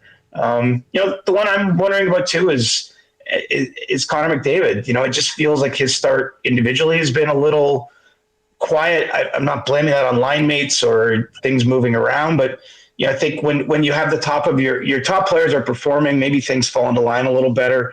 McDavid's been a little quiet to start the year. Certainly hasn't been scoring goals, and I know that was something he started the season looking to do more. So, I think that it's a little bit of column A and column B. Maybe the coach is a bit jumpy, but also he's not seeing enough from his guys, and he's trying to find solutions. And maybe at some point he's just going to have to settle on something and let it water find its level. But it kind of tells us it's a symptom, I think, of the problem that you're seeing with the early stages of this Oilers season. And just a quick one for you, Chris, here. Oilers back in action tomorrow. They'll host the Chicago Blackhawks. Blackhawks falling to the Jets 6-3 last night. Early days, I know, but currently they're a point behind with the game in hand on the Oilers heading into tomorrow night's action. What can you tell us about the Blackhawks? Kind of similar, I guess, in ilk. Habs maybe a little more evolved and developed, but Mammoth, young, hungry. I mean, they'll be working hard. No easy games, I get it, and especially at this stage, but what can Oilers fans expect from a Blackhawks team tomorrow night? Yeah, I think we're seeing a bit of a turning over of the league. Some of the teams that have been perennially bad the last few seasons are definitely taking steps up. It doesn't mean they're all going to make the playoffs, and Chicago is emblematic of that. I mean, this is the third season of Connor Bedard's career. He has another young player, Frank Nazar, that's off to a pretty nice offensive start for that group. They made a coaching change in the offseason, and it just seems like there's a new energy around the Blackhawks. And I would say probably don't see them jumping into a playoff spot this year, but they're not the easier 2 points on the schedule that they once were. And, they made that trade for Spencer Knight last year. That was the goaltender they got back from the Panthers in the Seth Jones trade. And he's had a good start to the season. So all of a sudden they're a little bit more competitive. And, I think this has the makings of being a fascinating season, because if Utah is what Utah appears to be, if Chicago takes a step, I mean, even last night, San Jose beat New Jersey, one of the teams that's been off to a really good start. They're 8-3 on the season, but they lost to the Sharks. The Sharks are a little lower down in the standings, but Pittsburgh's had a great start to the year. Detroit over here in the East, like a lot of teams that have been kind of pegged to be, bottom feeders are not bottom feeders. And so the flip side of that is all the teams that we were expecting to make the playoffs, there might not be room for it to happen. So, I think you're going to see a better game than you typically have with Chicago, Edmonton tomorrow. And from the Oilers standpoint, certainly that's the Blackhawks are a team that can score goals. So, when we're talking about defensive mistakes and turnovers, you're going to want to limit those in that game, because they can play a 6-5 game with the firepower they have and how fast they are. They're a young team. They like to play with some pace. And so you don't want to get into a track meet with a group like that. Chris, appreciate your time on this Halloween. Happy Halloween, man. Enjoy tonight. Yeah. Enjoy the game. Good luck, and best wishes to all you out there. Same to you guys. Enjoy Halloween. It's one of the fun days of the year, and could be the first ever World Series wrapped up on Halloween. So can you imagine? This is my. I've been wanting this. I'm trying to breathe it. But everybody in attendance tonight in a costume, I think, would just be for the memories and the photographs and everything. If they do take this thing over the line, it would just be delicious. There's going to be costumes. I'll guarantee it. Like, this city isn't even working right now. Like, productivity in Toronto is at an all-time low this week. They sold out down the street, the Scotiabank Arena, for a watch party tonight. Like, this is all anyone's thinking about. So I can bet people are planning their costumes for days for this game. I love it. Good. Enjoy tonight, man. Good luck. Thanks, That's Chris Johnston. TSN and the Athletic. He is our GS Construction Hockey Insider this morning. They're hiring now, once again, looking for experienced pipe layers, operators, topmen, and superintendents. GSConstruction.ca is where you want to go. GS Construction, serving your community for over 50 years. I wanted to get to a few signings, extensions on the league, but we could talk to Chris for the full hour. But, yeah, it's going to be a tough out tomorrow as well on the Blackhawks, and I do like... and thank God for Oilers fans, October coming to an end. I don't know what November holds, but we are creeping up closer, Dave, to that American Thanksgiving marker. No. And for some of these teams... I don't like where you're going. But Detroit right now leading the Atlantic. Pittsburgh leading the Met. I don't know. Makes no sense. You got the Flyers in a wild card spot. Out west here, obviously we know about the Mammoth. They are... it's a logjam, the top of the Central, with the Jets and the Avs right now, all in 16. I mean, when you're looking at the Pacific, Kraken are up there, 13. They occupy 3 hole in the 1, 2, 3 in the pack. And then the Blackhawks were there at. So, yeah, I think the Ducks are another one I've been looking for to kind of turn a corner as well. We'll see. Yeah, that's good to see. That's what you want in a league, right? Yes. So Chris Johnston, we appreciate his time. Let's get into a Play Alberta early bird real quickly here. Play Alberta, that's where you can go, playalberta.ca, or the... Play Alberta app, make it a little easier on yourself. Final day for the promo codes EST50, EST Sports, EST Casino. You deposit those, you get a $50 free bet. So hit up on there. The lock shot parlay from yesterday. I know I want to have this one with Huss. Winnipeg to cover plus 6.5 against the Alouettes. So I don't know, Dave, if you like that. 6.5, big number for you. We'll get into more of our prognostications of the weekend moving forward. But BC also to cover minus 6.5. Yeah. So they're like in... maybe Montreal to win by fewer than that. BC to win by a touchdown or more. Yes.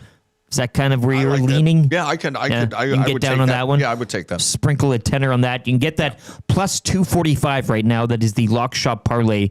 Bombers to cover plus 6.5. Lions to cover minus 6.5.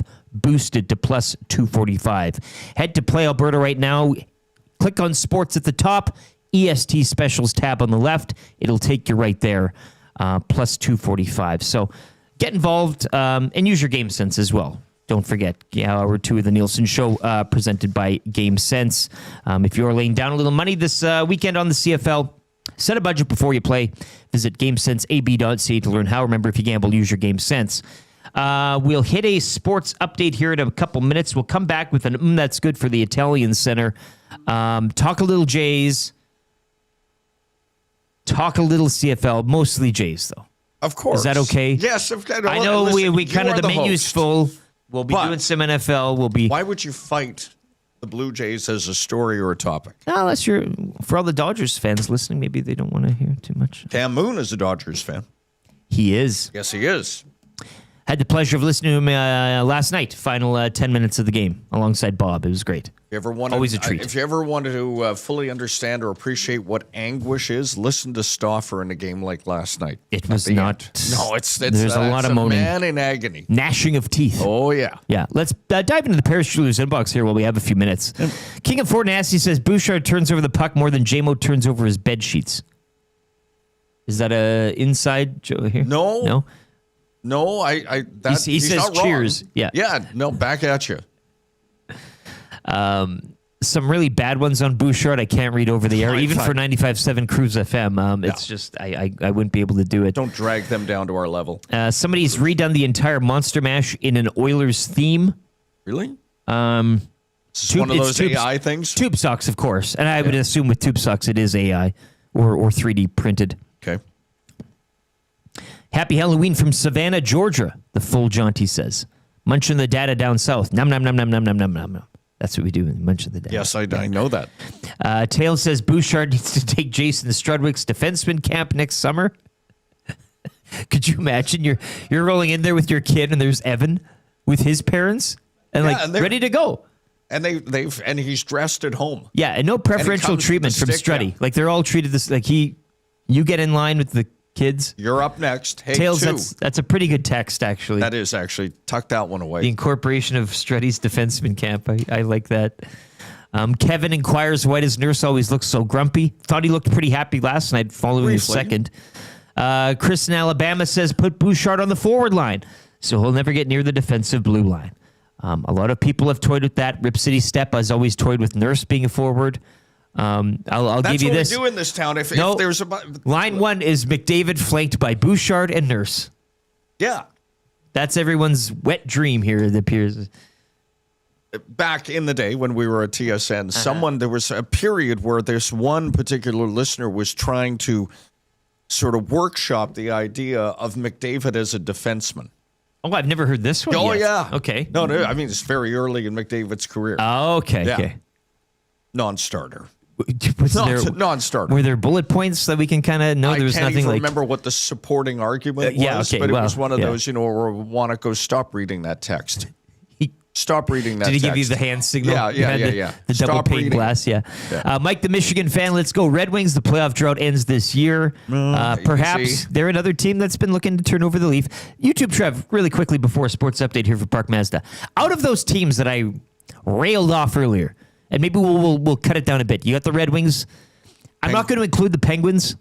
This is probably more of a, like they were actually planning to lose, I think.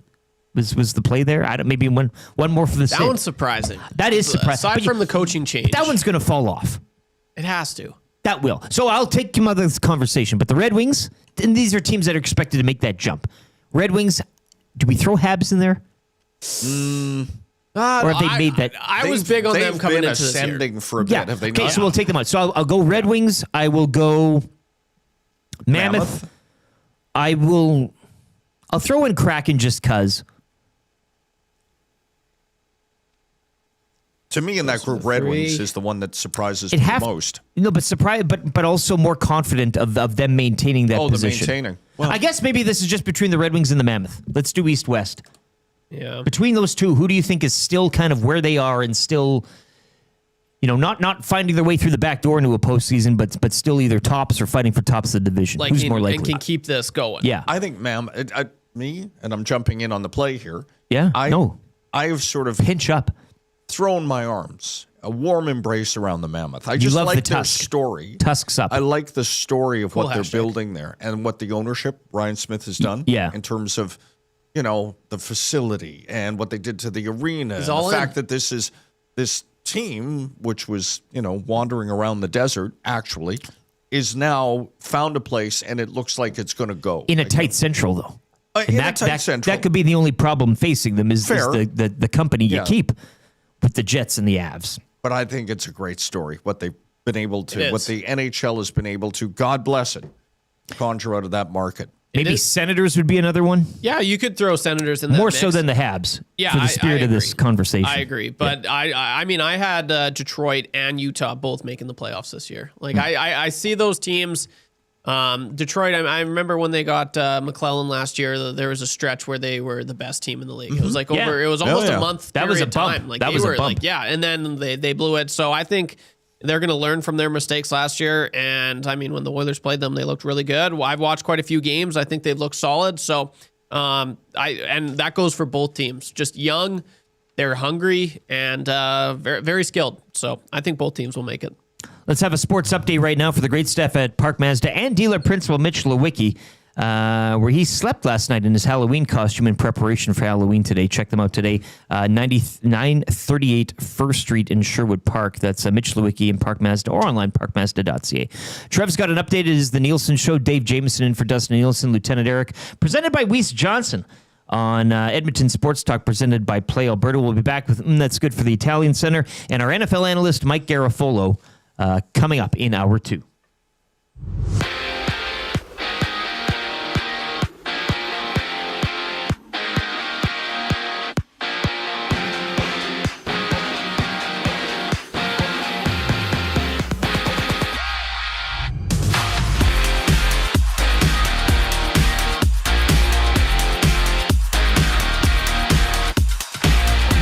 Edmonton Oilers fell short last night as the New York Rangers stormed back to win it in overtime. All thanks to JT Miller. The Oil have now dropped 3 of their last 4. Edmonton will look to bounce back tomorrow night when they wrap up their 3-game homestand, welcoming Connor Bedard and the Chicago Blackhawks to Rogers Place. Puck drop is set for 8 o'clock. Around the NHL last night, the Senators edged the Flames 4-3 in a shootout. The Jets doubled up on the Blackhawks 6-3, and the Canucks also needed a shootout to get past the Blues 4-3. Just 3 games on the schedule tonight in the NHL. Colorado visits Vegas. The Capitals host the Islanders, and the Ducks welcome in the Red Wings.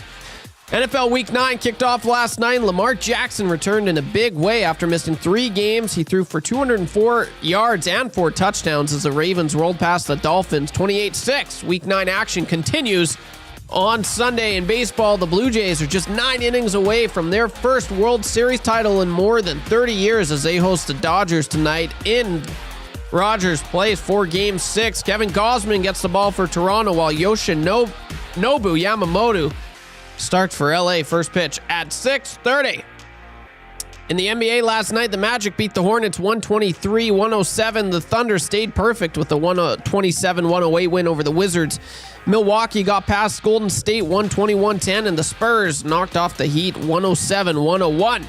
8 games in the association tonight, including the Cavaliers hosting the Raptors. Toronto looks to snap their 4-game skid. Tip-off at 5:30. And back to hockey, the U of A Golden Bears open a weekend doubleheader against the Trinity Western tonight on the road.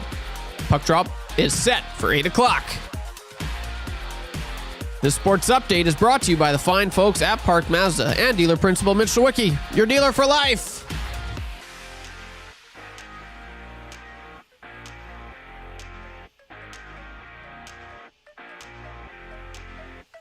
Hi there. If you're like me, you like to picture yourself in luxury, even though there's absolutely no way you could afford it. And if you can, well, even better. Thankfully, I picture myself in something that is luxury, but still absolutely affordable, like the all-new Mazda CX-90 from Park Mazda. With the new luxury features like facial...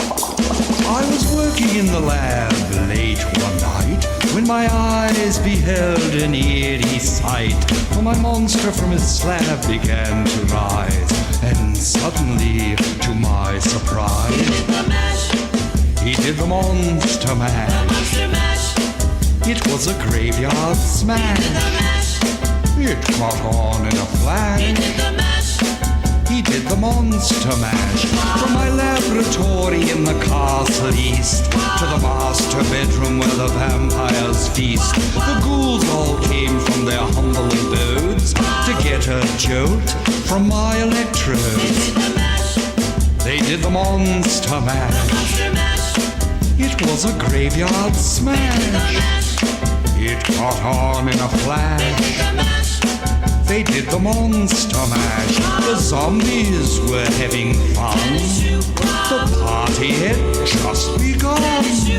The guests included Wolfman, Dracula, and his son. The scene was rocking, all were digging the sounds. Igor on chains, backed by his baying hounds. The coffin bangers were about to arrive with their vocal group, the Crypt Kicker 5. They played the monster mash. It was a graveyard smash. It caught on in a flash. They played the monster mash. Out from his coffin, Drac's voice did ring. Seems he was troubled by just one thing. Opened the lid and shook his fist and said, "Whatever happened to my Transylvania twist?" Mash, Monster Mash. We'll get to the Mike Tyson Monster Mash as well later on, as is a Nielson Show tradition here, as Dave Jamieson in for Dustin Nielson, Lieutenant Eric, YouTube Trev on the sports update there. We're coming live from the Popeyes, Louisiana Kitchen Studio. Hour 2 of the Nielson Show brought to you by GameSense. Use your GameSense if you're getting into the Play Alberta bets of the weekend. GameSenseAB.ca to learn how. Remember, if you gamble, use your GameSense. Nielson Show presented by Weiss Johnson here on EST, presented by Play Alberta. And that's good for the Italian Center shop right now. And just wanted to get into the ball quickly. We'll try to touch them all very fast here, Dave. But what are your thoughts just heading into tonight? I know I've said in a cautionary tale with, and you can kind of go back to the, they're back. We got this. You have to, there's still a game. You won not only once in LA, but twice, which was a bonus. You needed one to take it kind of back. but they're in the driver's seat, obviously. I get that. But watching John Schneider yesterday at the podium, they're a relaxed team, and that's what you got to be. You don't want to be gripping the bats tight. They're having fun. It's the power of friendship is what everybody's saying this Jays team is, as opposed to the big, monetized brute of the Dodgers. Which of the Jays paraphrased Herb Brooks from The Miracle on Ice, that they are a group of uncommon men.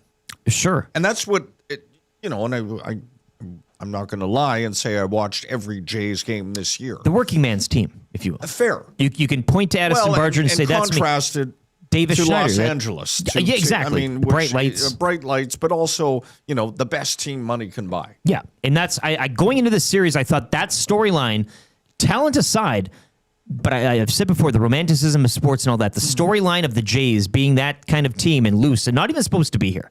No, playing with house money. You kind of go out and have fun, and a bunch of these ragtag guys, but it's deep. There's no dead spots in that 1 to 9 and deep at the plate. Ties to the Vancouver Canadians, because there were a number of, John Schneider being one of them, who came through that program in and Vancouver. to the West Coast League, I do believe as well. Joey Loperfido, that's right, was with the Harbor Cats or something like. I believe. Anyways, but yes, it's a great story. It sets up good, and I think the story continues probably tonight, because I would just say that place the dome will be bumping. You heard Chris Johnston say it. They're going to have the costumery will be wild. A World Series handed out in Toronto, in Canada, on a Friday night of Halloween. Does it get any better? I'm trying to think how we celebrated the last time the Jays won. Like, I'm talking a national celebration. Raptors were not many years removed from, yeah, but right? nobody... No, I know where you're going to go. They're Canada's team, but with a lowercase c. Yes. Yeah, in that regard. So what are we doing nationally to show our... Well, Saskatoon, I told you, had a riot the last time they won the World Series. Whether it was 92 or 93, I don't believe which one. No disrespect to the good people of... Toontown. Hub City. How would you riot in Saskatoon? 8th Street is like the main drag. That's like your White Ave. Okay. So people just spilled out on there, and eventually what happened was the cops just kind of lost control, and people started getting a little more out of control than they should have, and things transpired. So I can imagine that, and I mean, again, Friday night. Like if you're someone of Trevor's ilk and age in your 20s, I mean, that's the golden decade, right? Yes. You have a chance right now to go out, if you're a Jays fan, to an establishment tonight, decked in Halloween costume, and on a Friday of all days of the week. If this was on a Tuesday, well, you go work in the morning. It's muted. It's muted. But And you'd show up with a headache, and everybody would understand. But this is different sauce. Yeah. Like this only comes along. Who knows how often, if ever again. So every 32 years, apparently. But again, Yamamoto, he's probably not going to go 3 complete games in a row, but he will be unlikely, tough. He's a tough out. If it gets to 7, you still like where they're at. Obviously playing at home, but I just based on what they've done, do you ever feel like the Jays are out of it? And I think that's obviously speaks to their character, their ability to manufacture runs. You've got Vladdy playing as well as he has ever played. He's the MVP. Fair? Yeah, absolutely. Like there is no... And as I said about the bottom, like Pizza Boy says, that was Clemente. I think he means Clement, but I like calling him Ernesto Clemente for the purposes of... Yes, okay, for the purposes. He's also who said the power of friendship line. What a stud. I agree. Yeah. People have also been digging up the Instagram accounts of some of these guys, like the Bargers and your Schneiders and stuff, and like going back just 5 years, they were... Nobody. You want to talk about your Savage's story, which is great in itself for the year, but these guys like 4 or 5 years ago, they were working toiling in the mines. Yeah. JR from Calgary has sent in an AI pic of Bouchard in the dressing room. There's a lot of stuff around him there. I won't just go into any more description on that.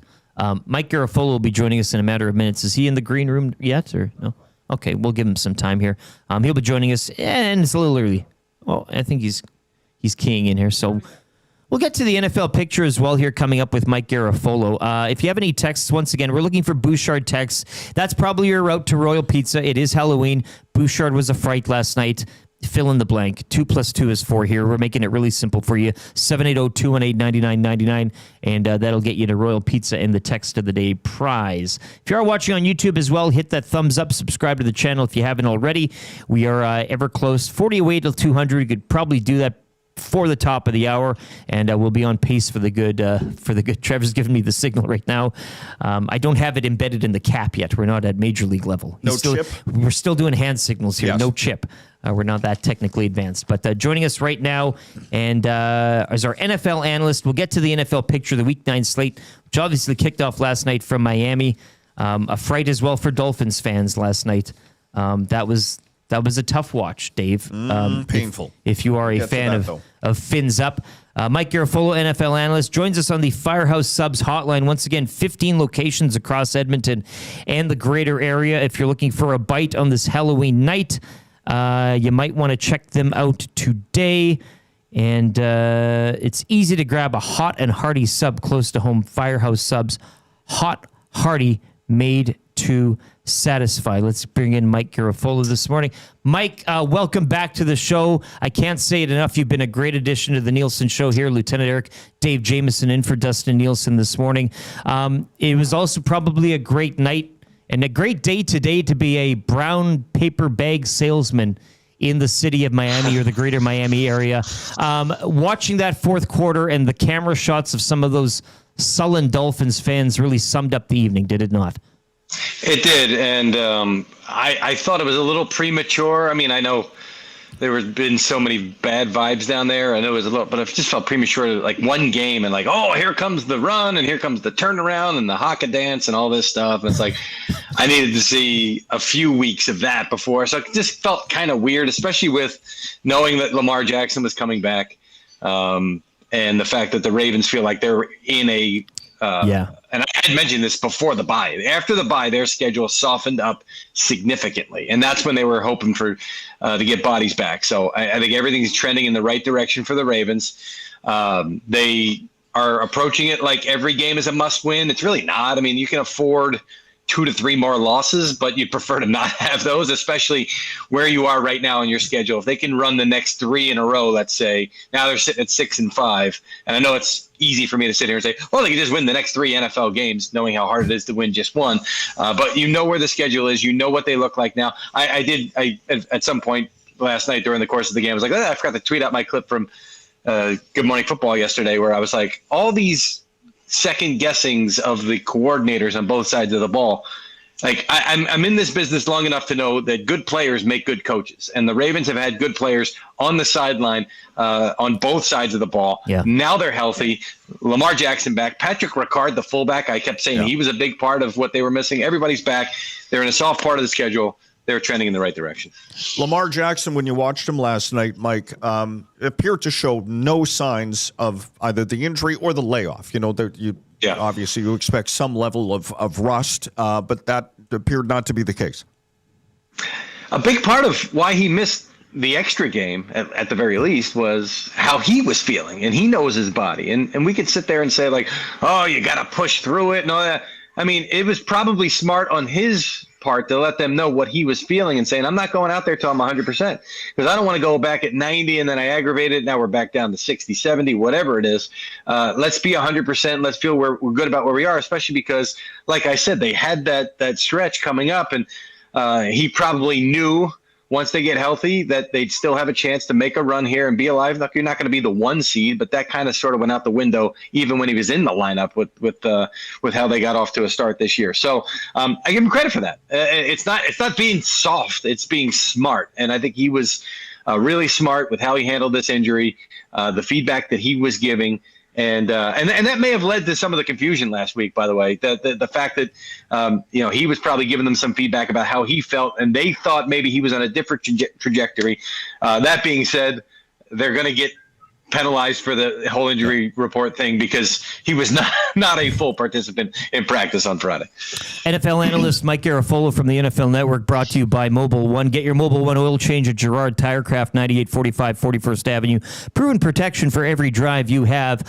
Moving off from the Thursday nighter into the Week 9 slate here, Mike, which is jumping off the page to me, and I am a Bills fan, but it would still, if I wasn't, KC in Buffalo Sunday afternoon. It's got to be that game of the week. If you want to debate that, I will let you have at it, but must-win game for the Bills, would you say? I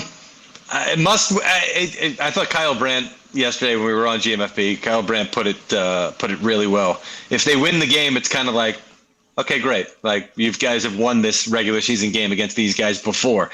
Got to do it in the playoffs. And not being nasty about it. I mean, he even said, like, even the Buffalo fan base is going to sort of feel that way. Yeah. But that being said, you've got yourself a tightly contested AFC East. The previous years, it was more about where you stand in the AFC as a whole. Yeah. In this regard, you've got to win the division now because the Patriots are playing really good football, and the Patriots' schedule lines up for them to be alive and to get themselves easily into double-digit wins. So I think it's important from that standpoint. I don't look at it as any kind of litmus test or message sent because even if the Chiefs leave that building having lost that game, they'll know, okay, we see him in January. We know how it's gone in recent years. So to me, it's almost backwards. It's more about the division now than it had been before. Mike, one of the great stories of we could go Patriots, but I want to focus on Colts. When you look at how they have played, how they are constructed, where do you put the lion's share of the credit? I want to be careful. I don't want to take away from anybody, but I put it on Lou Anarumo, the defensive coordinator. I still don't know why Cincinnati ran him out of the building, and I think it was probably the best thing that happened to him because if he had been back there with that personnel and Trey Hendrickson hurt, the defense would be struggling again. Now it's like, oh, right, this guy's a really good defensive coordinator who's been a head coaching candidate. Time to get him more head coaching interviews this offseason. I don't feel like the personnel on that side of the ball is really good, particularly on the back end of the defense, and yet he's got them playing so well. That being said, you can't take away from what Daniel Jones is doing. I've always felt that Daniel Jones is a good quarterback when everything is right around him.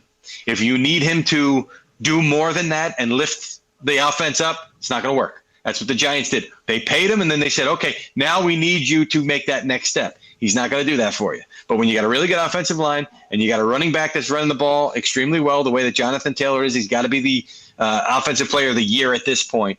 And Shane Steichen, the offensive coordinator, who's calling things the right way and designing this offense the right way. Perfect. Plug Daniel Jones in, put him there. He's going to be fine. I don't know if you're going to win the Super Bowl, but you're going to make the play. He won a playoff game with the Giants when everything was sort of in that mold. So I start with Anarumo, but a lot of people deserve credit in Indy. Colts are in Pittsburgh, a Steelers team that, like, I just wanted to gauge your thoughts on the temperature right now in Pittsburgh. Given what happened against Green Bay, I mean, I follow a lot of Steelers accounts on X for some reason. I don't know why, but the defense is taking the heat. It just seems like it's the same story again and again, time and time and again for the Steelers. Is that how it's shaping up once again this season in Pittsburgh? From week one, I covered them in week one against the Jets, and I remember talking to TJ Watt after the game as our one-on-one on-field interview, and he's usually great in those settings. And he was not very good that day. And I could tell, like, he was, even though they won the game, I could tell he was annoyed by how the defense played as a whole. And I sort of feel like it's still that kind of vibe with those guys because they're kind of looking around saying this is not what we're used to doing and not what we're used to being. So I think for whatever reason, they're still trying to find themselves. And it's possible they come together down the stretch. I just feel like we would have seen it by now. We would have seen more signs of like, oh, this is the Pittsburgh Steelers defense that we're used to seeing. And I know Cam Hayward, is talking about basically lifting this team up as a leader and getting them back to where they are. It feels like, how's it going to happen against a Colts defense that's playing really well? It's got to be that kind of game to start building that confidence there. This may be where we're talking about the Steelers in January going like, hey, that defense never really came around, did it? Mike, when when a new coach comes in, he's new to the organization, who was there as a player and a very good one. Mike Vrabel comes in and changes the culture in New England, and you think, how doable is that as in the time frame in which he appears to have done it? But they are playing what you would call Mike Vrabel kind of football, and Drake May is blossoming. Yeah, and Josh McDaniels, I think he was mic'd up last week, so you're starting to see a lot of those clips of him on the sideline and from the NFL Films account that's being pumped out there. I really felt like that was going to be a good marriage, Josh McDaniels and Drake May. I spent time with Drake May during the draft process and his pro day, and I just immensely impressed. And I heard this from evaluators and coaches that had him in meetings before the draft about how much he was able to take in and process. That was one of the big things with him, his ability to process. Not necessarily that you heard with Caleb Williams or even Jaden Daniels. It was like that was his strength for Drake May, his ability to see things on the board, see things schematically. So you pair that with Josh McDaniels. I just didn't know if the personnel was there. And I got to be honest, they're doing a great job with some of these receivers that aren't necessarily like Keyshawn Boutte and Pop Douglas, these guys that are making plays for them. I don't think that a lot of people thought coming in that they would. And we talked about them as a potential trade for a wide receiver type spot. I know they've had conversations. I don't know if they wind up doing it in the end because a lot of these guys are making plays. So I think that's the biggest thing there. Vrabel is setting the tone. I know we kind of look at him in the Belichick mode, but he's more of a player's coach because he was a player. And he's doing a good job at relating to these guys. He's also got a hard line about what he wants, but he's not – words that are coming to my head that I don't want to say on the air. He's not nasty about it. He's not grinding about it. He's more of a, I understand what you're going through. I understand what it takes to get to that next level. I'm going to push you hard, but I also appreciate what you're doing. Mike Garafolo, NFL analyst, joins us every Friday, 7:45 here on the Nielson Show. We won't talk to you again until next Friday. The trade deadline will have come and gone on Tuesday. What are you picking up? What are you hearing? Where are your sensors going, approaching the deadline, and some names that you likely see maybe on the move, or some that are being discussed that maybe won't find themselves in a new location after Tuesday? There's been a lot of talk about like potential blockbusters. You don't usually see that at the trade deadline. I mean, those are the trades that you're going to see in the offseason, which is why, Myles Garrett's name's coming up, but which is why I sort of go back to, and I at the time I thought they should have traded him. I thought the Browns, who had a great draft class and would have had an amazing draft class if you added, 2 more first-round picks on top of that, which you could have gotten for Myles Garrett. He didn't want to be there. This was not a team that anybody expected to compete this year. They've got to figure out the quarterback position. It's going to take a couple of years. So why wouldn't you trade a guy like that in his prime? A guy who gave you an opening, went public with a trade request. Like, it's not like anybody's going to go, why did you trade away our franchise? Well, because he asked. Didn't you see the statement? It was written. He even signed it at the bottom there. So if he's frustrated, and by the way, if he's frustrated, sorry, I'm knocking my computer here. I'm getting so worked up over this. If he's frustrated, that's his fault too, because he folded like a cheap tent in just a matter of a couple of weeks and signed an extension. And then he did an interview with the in-house radio folks there and Andrew Siciliano. And he was smirking when asked about, like he knew who the quarterback was going to be. And like he had Joe Flacco, Kenny Pickett. Like that's nobody that would make me smirk like you don't know what I know, right? So anyway, long story short, I don't see him getting traded at this point. I don't know why he's still a Brown. Maybe this is something they'll revisit in the offseason. A.J. Brown's the other big name. I don't see the Eagles moving him. Matter of fact, if they do, I'm going to close all my social accounts because I've said so many times he's not getting traded that I don't want to even see it if it happens. But Miami's got a couple of pass rushers, Bradley Chubb and Jalen Phillips. I think one of them gets moved. Jacoby Myers with the Raiders has asked for a trade multiple times. I'm still looking at that one because I don't understand why you'd even hold on to him if you're the Raiders. The Jets are the most interesting team because I think the Jets have some big name guys that could. Breece Hall as a running back could potentially get moved. I know that they've been nowhere on a contract extension, so he would go somewhere having already kind of laid the groundwork for. Okay, I'm going, but like we're going to do a contract extension at some point. And then there's Quinnen Williams. Teams have talked to the Jets about Quinnen Williams. I don't know if they move him, but there is a price at which like somebody's got to get to that price, and then. Potentially he could be moved. If you're asking me now, I say no, but I can't rule it out. We'll keep an eye on that heading up to Tuesday. We do have the benefit, Mike, of celebrating Halloween on a Friday this year. Walk me through the Garafolo household. What are your plans for today as a whole and leading into the evening? So my kids are the K-pop demon hunters. So we were trying to, and they're trying to put wigs on. My youngest this morning, my mother was there with my wife, and somehow can you get this wig on her? And it was falling off, and I'm like this is the guy you're asking to put a wig on? I guess maybe it does make sense. Maybe that's why, like a guy who should be wearing a wig. Anyway, they're off to school. They had the school parade. They go around the school twice. We just did that. They'll be back. Our town is crazy for Halloween. They go absolutely nuts. The streets are packed. They close them off. People are walking left and right. We're going to be out of candy by 7:30, I'm sure. My brother came up with his kids from Philly, so we're going to have a whole crew here. It's the only night of the week where I don't have to worry about the next day at all. So I've been planning for this Halloween for like 6 months. Yeah. So we'll have some beers. I need them after this week. It's been a long week. And I'm going, I guess, just as this. I did see a tweet today that said, I'm going as Orion Kirkering. I'm just going to, when the kids walk up, throw the candy up on the roof. I thought it was pretty good. Great shout, man. Soak it in. You deserve it. We'll talk next Friday, Mike. Thank you, boys. Happy Halloween, everybody. Same to you. Same to you. Mike Garafolo. I don't know if he can make it up here for the Esties. Maybe join us a video link, but he's really working his way. Send a message. Well, guest of the year. I mean, he is well up the depth chart. Yeah, we will put him on the short list. Mike Garafolo, your NFL insider analyst from the NFL Network. Once again, brought to you by Mobile One Oil Change. Gerard Tire Craft is where you want to go. 9845 41st Ave.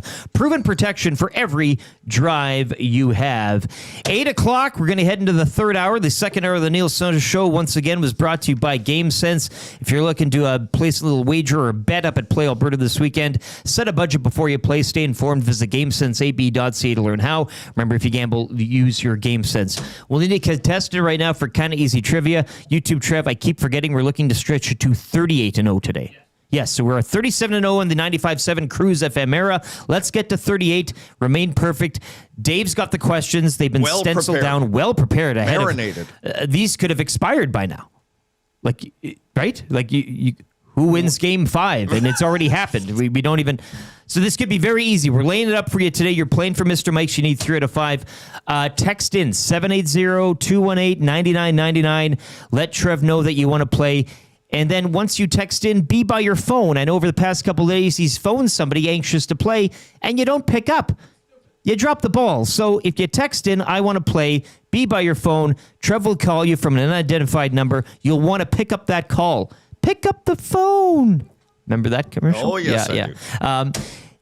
So we'll be doing that next for Mr. Mike's 3 questions too many for Park Mazda as well. Sobeys and Safeway Liquor Beer of the Week midway through hour number 3. We'll be downing some porters, courtesy Wild Rose. Looking forward to that. And the wrap for William Huff.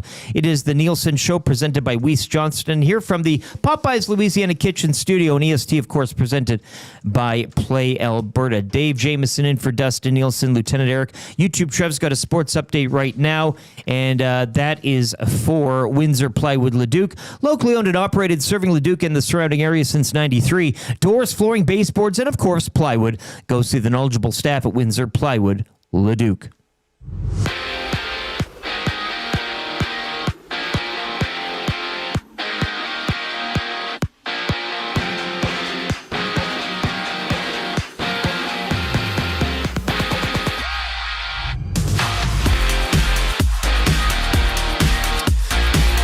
Despite the Oilers being up 3-1 in the third, the New York Rangers do come away with the victory last night against the Oil, all thanks to a JT Miller overtime winner. Edmonton has now lost 3 of their last 4. The Oilers cap off this 3-game homestand when they welcome in Connor Bedard and the Chicago Blackhawks tomorrow night. Puck drop at 8 o'clock. 10 other games around the NHL last night, including the Senators getting by the Flames in the shootout 4-3.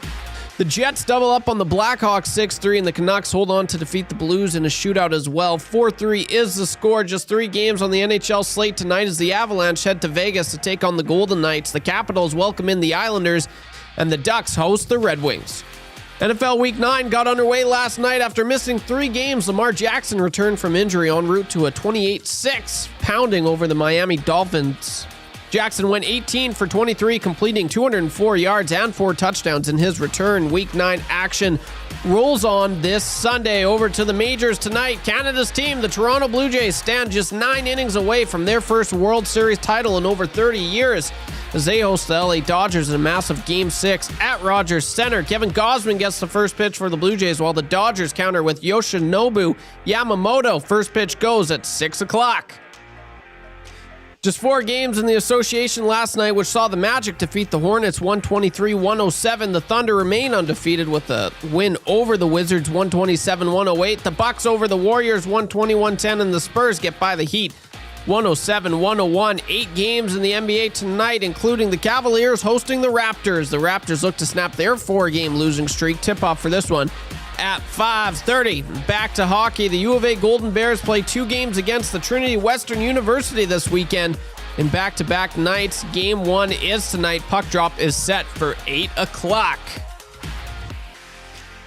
The Sports Update is brought to you by Windsor Plywood Leduc, locally owned and operated, serving Leduc and the surrounding area since 1993. Doors, flooring, baseboards, and of course plywood. Go see the knowledgeable staff at Windsor Plywood Leduc.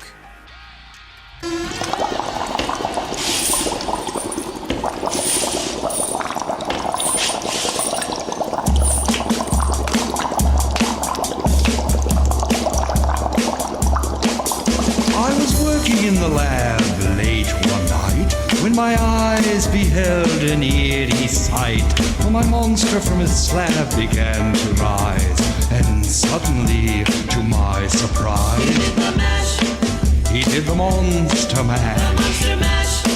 It was a graveyard smash. It caught on in a flash. He did the monster mash.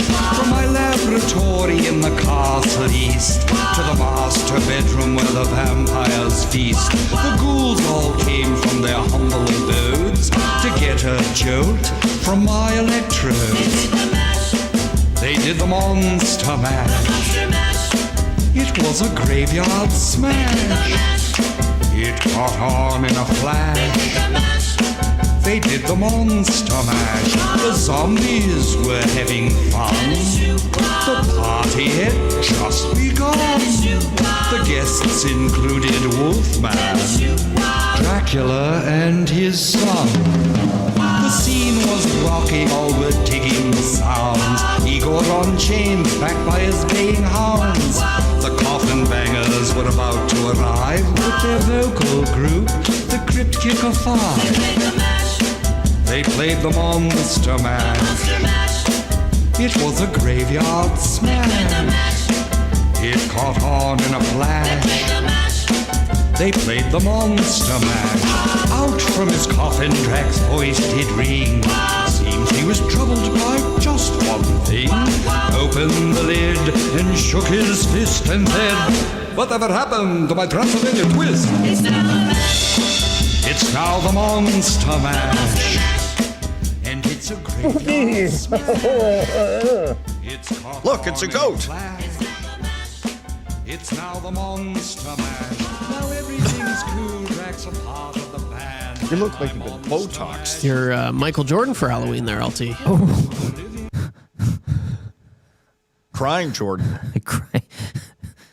You were in some pain there. This is tight. Yes, I can tell. And you'll notice, too, we were talking, the eyes aren't exactly where they should be. I'm looking out of the snout. Yes. Is that what you call a goat nose? Or is that's a snout will do. Yeah, sure. It is the Nielson Show. Hour 3 well underway here. Lieutenant Eric, Dave Jamieson in for Dustin Nielson, and Batman YouTube, Trev. People are wondering, Trev, why you're not doing the full Batman voice for your sports updates. Maybe we can get that at 8:30. Yes. It sounded like Renee. Where is she? Oh, yeah. She'll be at Boston Pizza Kingsway tonight, maybe. So will I. That's super. This is tight. Dave, do you want to just tell an anecdote here while I kind of adjust my head? What I like, and maybe the camera capturing how much pain Eric has been in, and this is not the first time you've worn the goat's head this morning. No, but I do like when it sets the top. And but an artist who's willing to go through pain for his art is commendable. That's better. Yeah, Okay, there you go. Thank you for that. Just rest it up there. We have the Mike Tyson, Bobby Brown Monster Mash duet coming up as well, as per Nielson Show tradition. The Nielson Show presented by Weiss Johnston. We're coming to you live from the Popeyes Louisiana Kitchen Studio. Get that 3-piece bone-in chicken meal, just $8 if you're looking for a little sustenance for tonight. Should be a fun night. Of course, Jays World Series Game 6. We'll get more on that. Coming up, 3 questions too many. But right now, it's time for a little kind of easy trivia. Oh, as well, hour 3. KOET. Should mention GD Liquidators is presenting Hour 3, brought to you by them. Auctions and appraisals. Edmonton's one-stop shop for new and used warehouse, office, and industrial items for almost 40 years.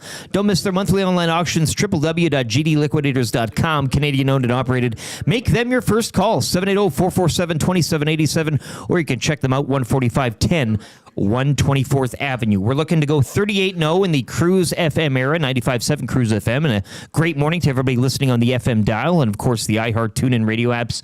The source, EdmontonSportsTalk.com. And once again, as we've suggested, you might want to be watching today on YouTube, just given it is Halloween. And all of the shows here on EST throughout the day, leading up 6 to 6, Reed Wilkins, 3 to 6, EST afternoons. Of course, you got the Oil Stream, the Lock Shop, and the Hangout coming up 9 to 11. I wonder what, that wonder what old Maddie will be fun today. You old Maddie? Oh, jeez. I tell you.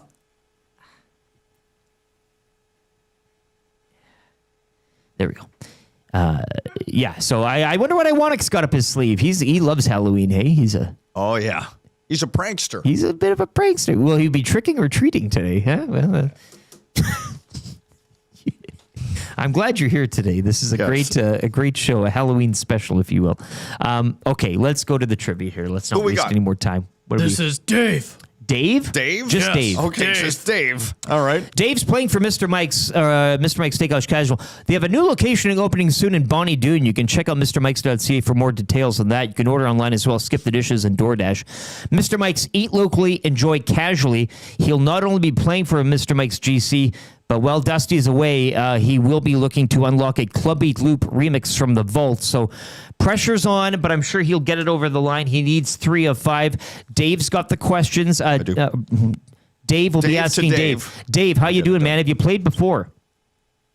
Yes, it's not Dave, it's Greg. Greg. Okay. Dave's not here. Dave's not here, man. Trevor's pointing at something. What happened here? Lost in translation. It says Dave on the text line. It says Dave on the text line. I guess we've mishandled you, Dave. So we'll make a change there. All right, Greg, let's do this. Greg, if that's your real name.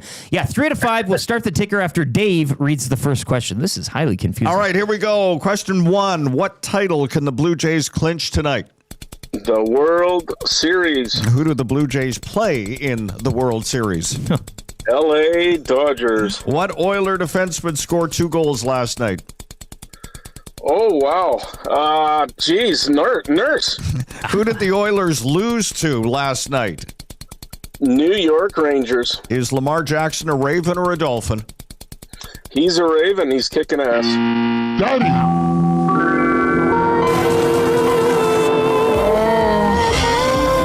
Here's Marlowe. He scores!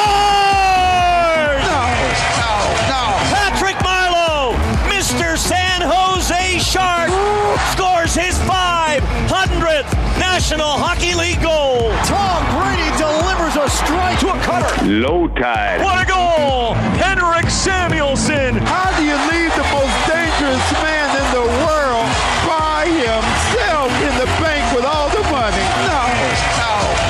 Darius Bowman. Charlotte, are you okay?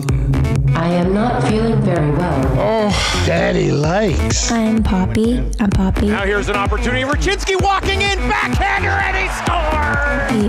Daddy likes! Peter Ryan. I want to welcome the 35th head coach of the New York Rangers, Peter Ryan. A lot of cookies in there. Strike out the side. Every time Catherine would run the microwave, I'd piss my pants and forget who I was for a half hour or so.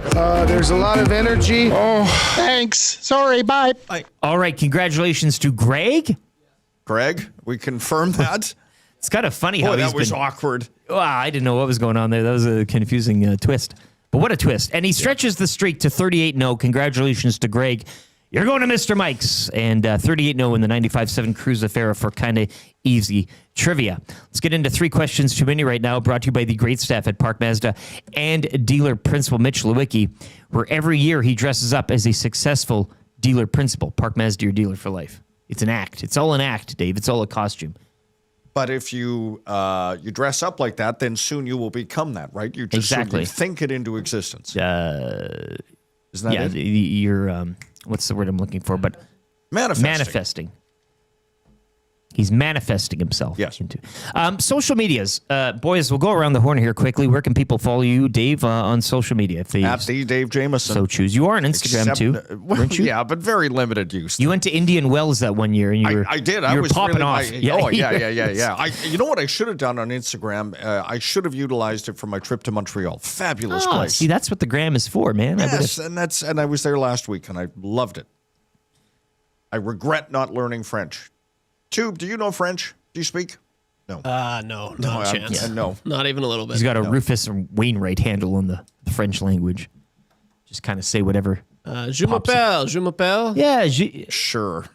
Let's leave it alone. It is the language of love. Trev, this is your chance to pump up your socials. Where can people follow you on social media and your channel? Give that a bump. Yeah, you want to see what I'm getting up to tonight? I'll be making plenty of posts because I'll be going to my bar. Kingsway Boston Pizza, got a reservation. Going out there with You the got a boys. reservation? Oh, yeah. A table for...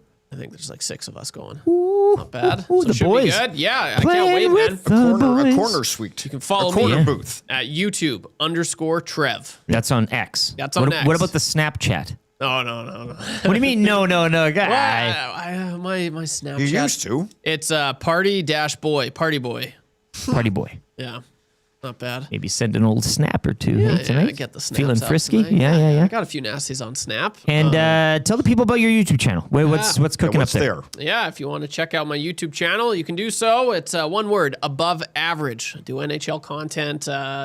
Started doing Oilers videos about 4 years ago, but now I've kind of... I've started doing more on the NHL, not just Oilers stuff. So I did my last video was on Macklin Celebrini and Connor Bedard. Who's better? I looked at the numbers, and it was actually a pretty fun video. You ran the numbers. I ran the numbers, and I guess if you want my opinion on that, you'll have to check out the video. But it was a good one. Great hook. Check it out. Lucas texts in. You know him from your old days at the old station. Marty, which is what we call Matty Iwanick, will be in a good mood after a big win by his University of Texas San Antonio Roadrunners last night over Raimai's Tulane Green Wave. Little college ball for you there, Dave. You didn't think we'd go there, but we did. Raimai's a big Tulane fan. Like, because? From Whale and the Wolf. Oh, I'm aware. Yeah. He likes the color, I'm sure, or something. And the name. Green is the color. Green That's wave. what they say. Question number 1, and as I said, we will go into the CFL a bit. The semifinals kicking off tomorrow, high noon Mountain Time. The 10-8 Bombers visiting the 10-8 Montreal Alouettes. Later at 3:30, it's the 11-7 Calgary Stampeders in Vancouver to battle the also 11-7 British Columbia Lions. Who do you like in the semis outright? Alouettes in Montreal. Davis Alexander's, he's had a coming out party all this pissed. season. He's apparently pissed. Like he wants to get at it. Yeah, and he's the kind of quarterback. God, it's just a perfect match with Jason Moss. So I think the Alouettes win this game. He's a gamer. Probably by 10 points. Is this the end of the Bombers? Yes. Is it like by 10? Okay, so Yes. BC wins at the Dome. Big one, tight one, high scoring, a shootout, if you will. High scoring, but a close score. High scoring. There'll be lots of offense. In the spirit of radio, it's tough to argue with you here. I will also go Alouettes at home. I think it might be closer. I think Winnipeg, knowing that they've been in these positions before, they'll put up a fight. I do like the Alouettes. I like the Alouettes to win the Grey Cup. I'll just say that. I think they're going to get stronger. They win this one, they'll get stronger and stronger. I don't hold any candle for the Ticats. I think them playing at home will be kind of not knowing what to do with themselves type of situation. Okay. In Montreal, they had that blip in the summer due to injuries, but they are a real team. Hamilton wins. Does that mean the end of Bo? Does he walk off gracefully? I think that would be a good jumping off point. Yeah. Okay. Enter Trey Ford, if you will, maybe. I don't. So I'll take the Owls with you, and I will take the Lions as well at home. Doman will have the dome going. Like they'll be 26,000, and Seahawks have got some kind of offer for their season seat holders. Okay, that they can travel up to Vancouver and get some. But anyhow, that's a nice marriage there. Yeah, that's not bad. It should be a very good crowd there. You don't buy into any of the Vernon Adams redemption arc going into BC and proving his worth against the club that didn't need him anymore. Well, I mean, and understandably so that they didn't need him anymore. No, I think Rourke wins that duel. Trev, do you have any output on this? Lions, Stamps, Alouettes, Bombers. Pick 2 winners. Yeah, I hate to be that guy, but I'm going to be that guy. Davis Alexander, he's the man on a mission right now. I'm having him over the Bombers, and then Rourke. I mean, those two are kind of, they would be fun to see them. So I'm going with Rourke and the Lions over the Stampeders as well. I agree with Jamo. Question 2. Have either of you ever seen or been in the presence of a ghost? Of a ghost. Are you down with the paranormal?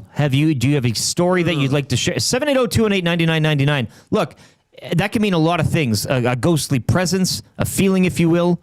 Or do you flat out not believe in any of that? We are here in physical form. We pass on and that's it. There's no sort of spirit or anything like that. But have you had a story where you've been in a haunted place?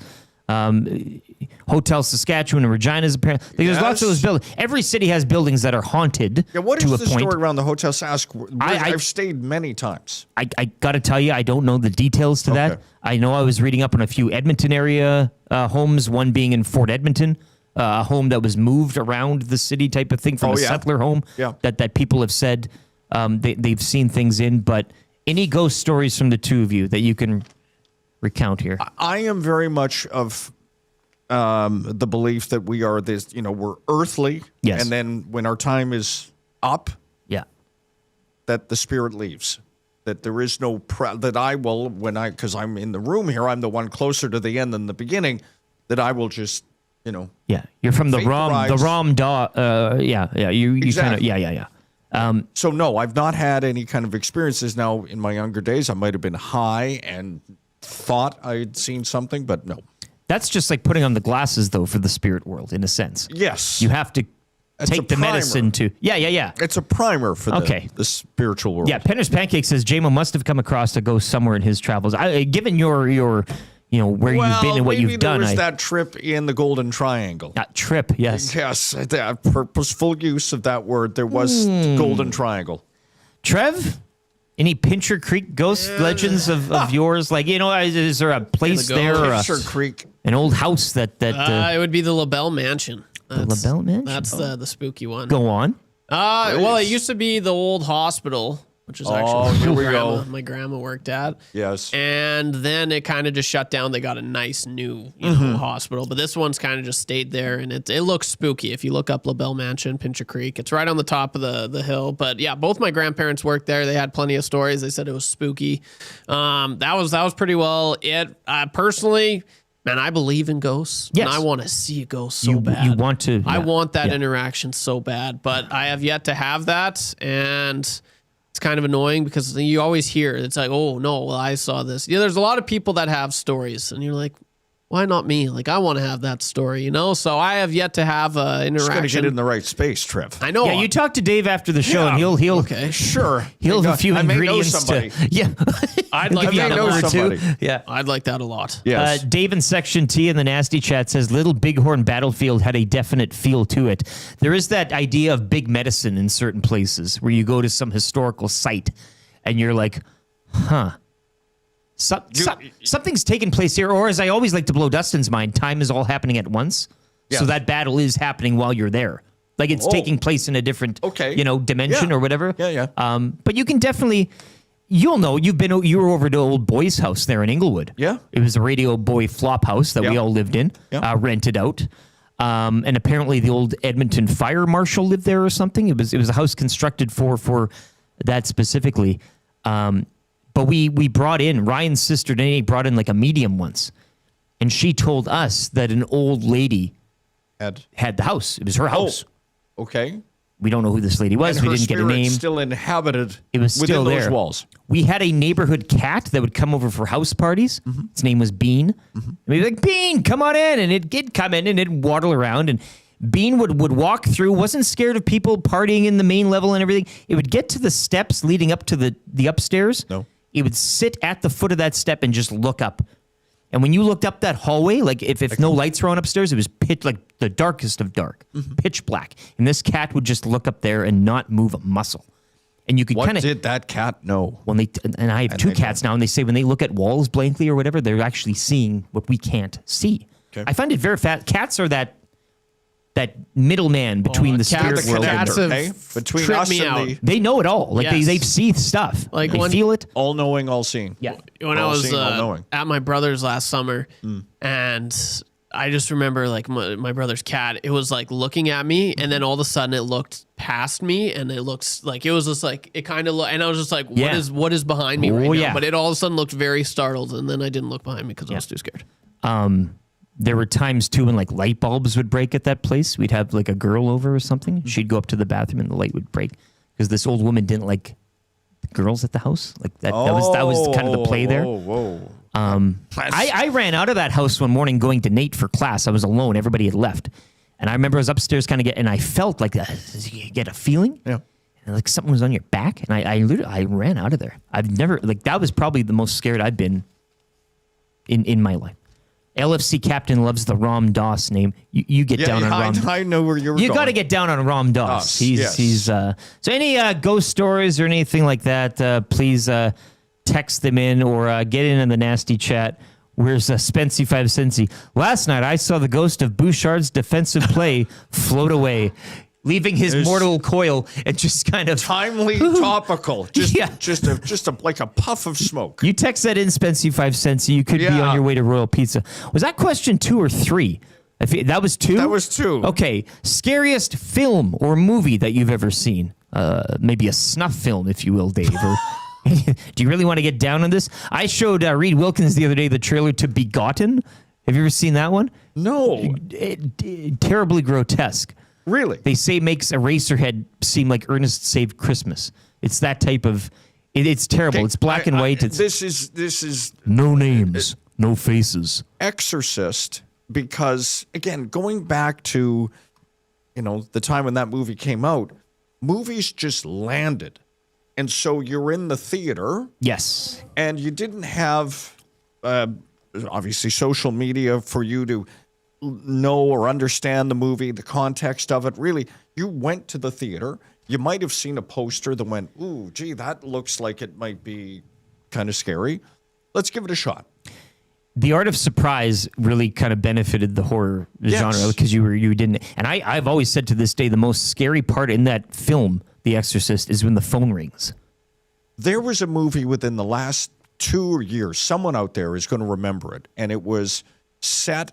Oh, God, I'm not going to do it justice. I'm going to find it, and then I will come back to you because I saw it in the theater, and it was similar to, not nearly as good as The Exorcist, but it caught me by surprise, the violence of it. Okay, yeah. Like, are you it was more... like it was an ensemble cast. Yeah. And frankly, it was not what I was expecting. McLean says Hereditary is terrifying. Shanzi says, I don't care what anyone says. Blair Witch Project scared the hell out of me. Oh, yeah. I love those paranormal movies where they have just the house cams. That does it for me. But I suggest to people, look up on YouTube, Begotten. Okay. Watch the trailer. I've watched the movie. It changed me for life. Really? There's no script. There's no talking. There's no actors. There's no nothing. It's just violence. Scariest film, Big Uke, Paris Julius Bucks. Scariest film I've ever seen was the Bouchard 25-26 highlight pack. We are just gazump, and I love it. That's what you need to do. Number 2. Bones says you can see the ghosts of Clark's Stadium still in line for the bathroom. You might. Yes, okay. I'll bite on that one. Krager says the very first Ring movie. I did watch Weapons the other night.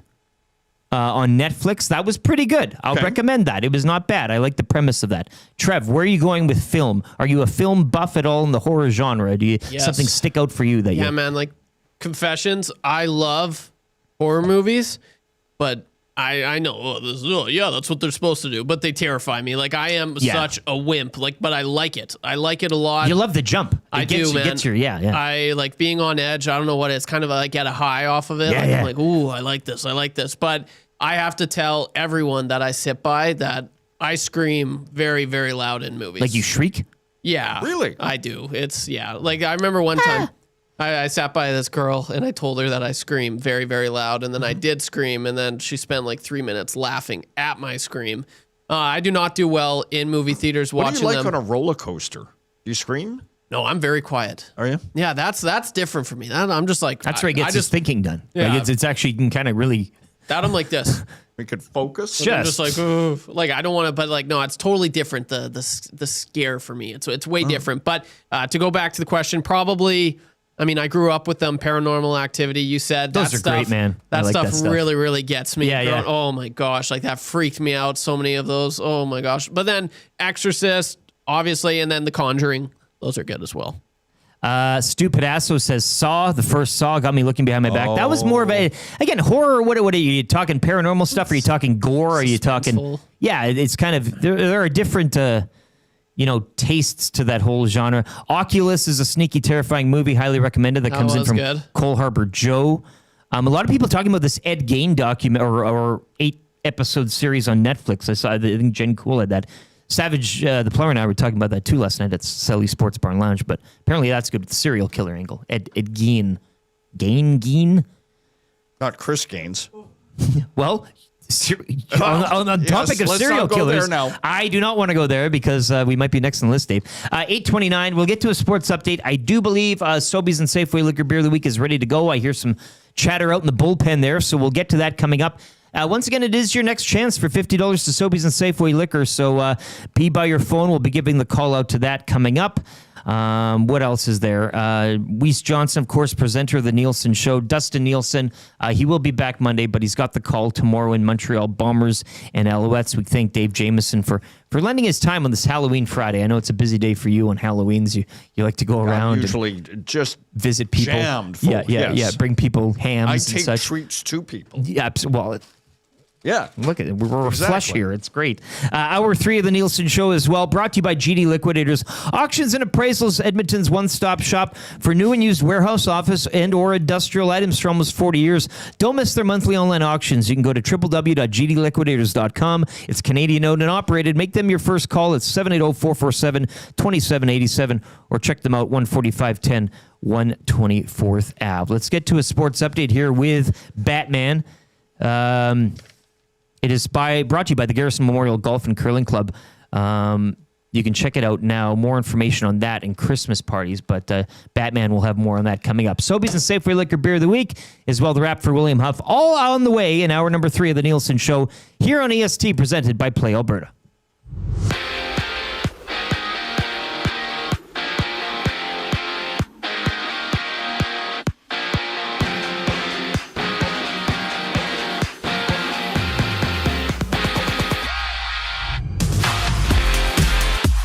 The Edmonton Oilers fell short last night as the New York Rangers stormed back to win it in overtime, all thanks to JT Miller. The Oil have now dropped 3 of their last 4. Edmonton will look to bounce back tomorrow night when they wrap up their 3-game homestand, welcoming Connor Bedard and the Chicago Blackhawks to Rogers Place. Puck drop is set for 8 o'clock. Around the NHL last night, the Senators edged the Flames 4-3 in a shootout. The Jets doubled up on the Blackhawks 6-3, and the Canucks also needed a shootout to get past the Blues 4-3.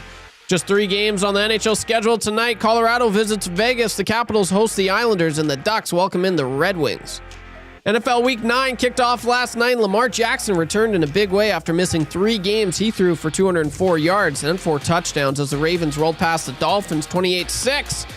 Week 9 action continues this Sunday.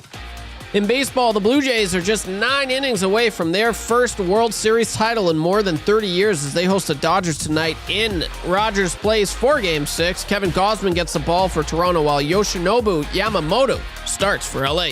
First pitch is set for 6 o'clock. In the NBA last night, the Magic beat the Hornets 123-107. The Thunder stayed perfect with a 127-108 win over the Wizards. Milwaukee gets past Golden State 120-110, and the Spurs knocked off the Heat 107-101. 8 games in the association tonight, including the Cavaliers hosting the Raptors.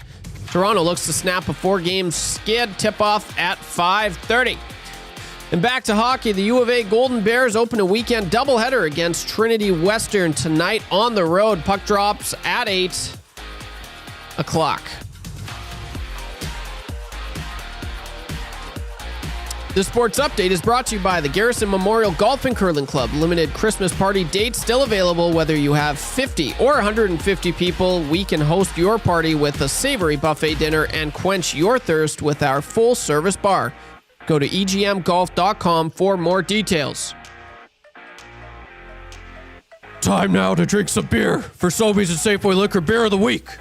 I'm Batman. You're up to date.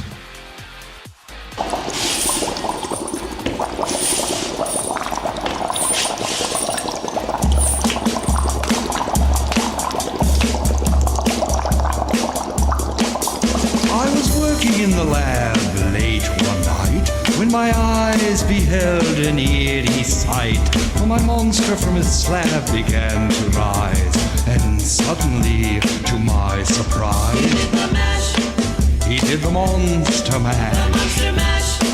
It was a graveyard smash. It caught on in a flash.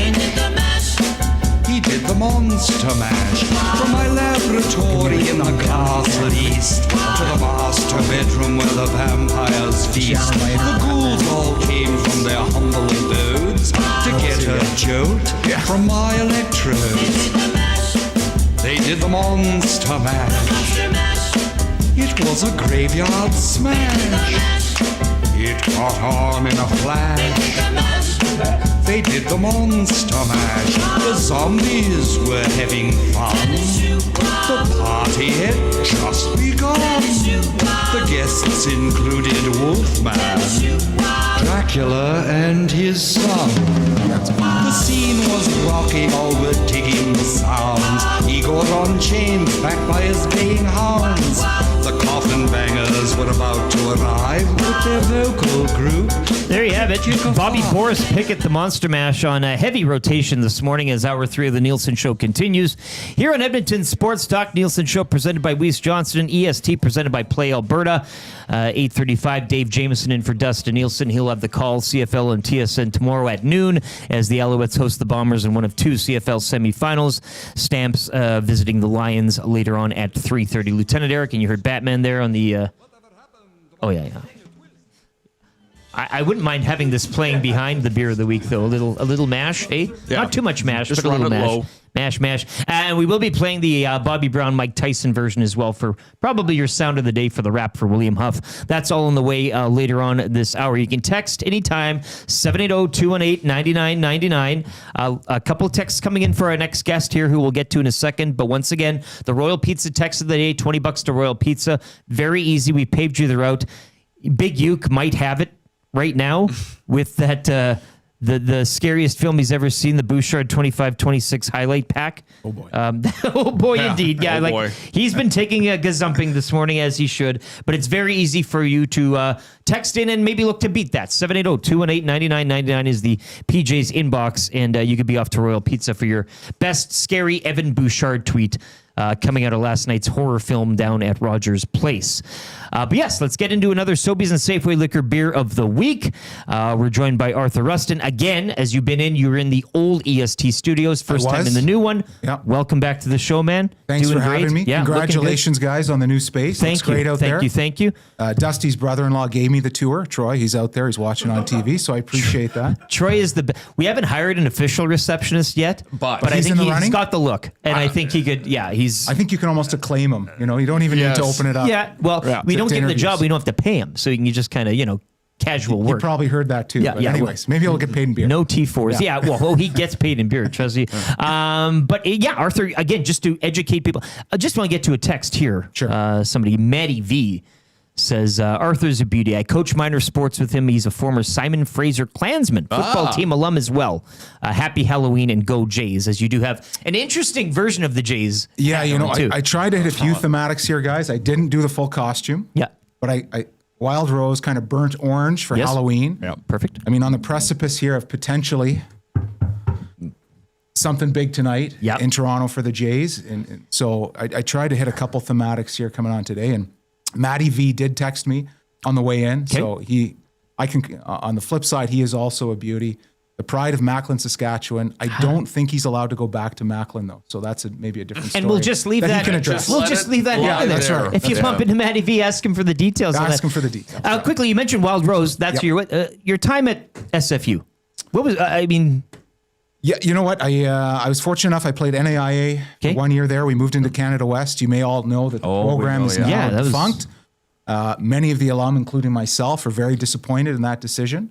It's a big shot to football in Western Canada, I think, even though it's in British Columbia. And maybe one day they reconsider and see the light and come back to Canada West. Hey, listen, I'm a Vancouverite, 31 years out there. Grew up going to the Shrum Bowl. Yep. Know that rivalry well. And that SFU Clan program has pumped out some great players, Glenn Suter, Rick Walters. I mean, we can go on. That's right. It's the way it all came down was not a good look. No, brutal look. Yeah. Yeah, absolutely. Yeah. Maybe we'll do a cheers here coming up to Old S. I think that'll probably be the way to go. But what are we sampling this morning? This looks like a delightful can. I found out yesterday what it was, and given the weather and given tonight, Jay's Halloween, you're handing out treats, you're watching the game, and you might want to get down on a 4-pack of these. That's right. So very happy to be back here, guys. We are the Sobeys Safeway Beer of the Week this week is Wild Rose Cherry Porter. So this is our seasonal winter SKU.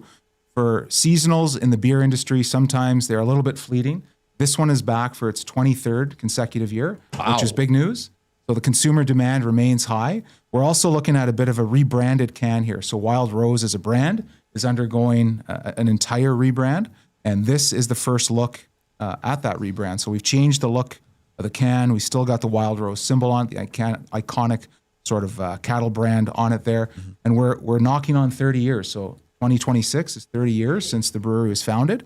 So that's big news. It's a long time for a brewery to be around in Alberta. Is the character on the can any sort of significance or just kind of a... So that's Bubs. Bubs. Because every character has a name. Yeah. And I don't know if it's still this one, but the inspiration of Bubs and who took the original photos for the can was actually one of the chefs in our brew pub in Calgary. Okay. So if you're ever in Calgary and stop by the Wild Rose Barracks tap room, you can ask if Bubs is still kicking around. Don't know for sure. Can I speak with Bubs? That's right. Yeah. I don't think he's going to wear the bear head in the kitchen. Smoking the pipe. Can you just imagine how hot that would be? So anyway.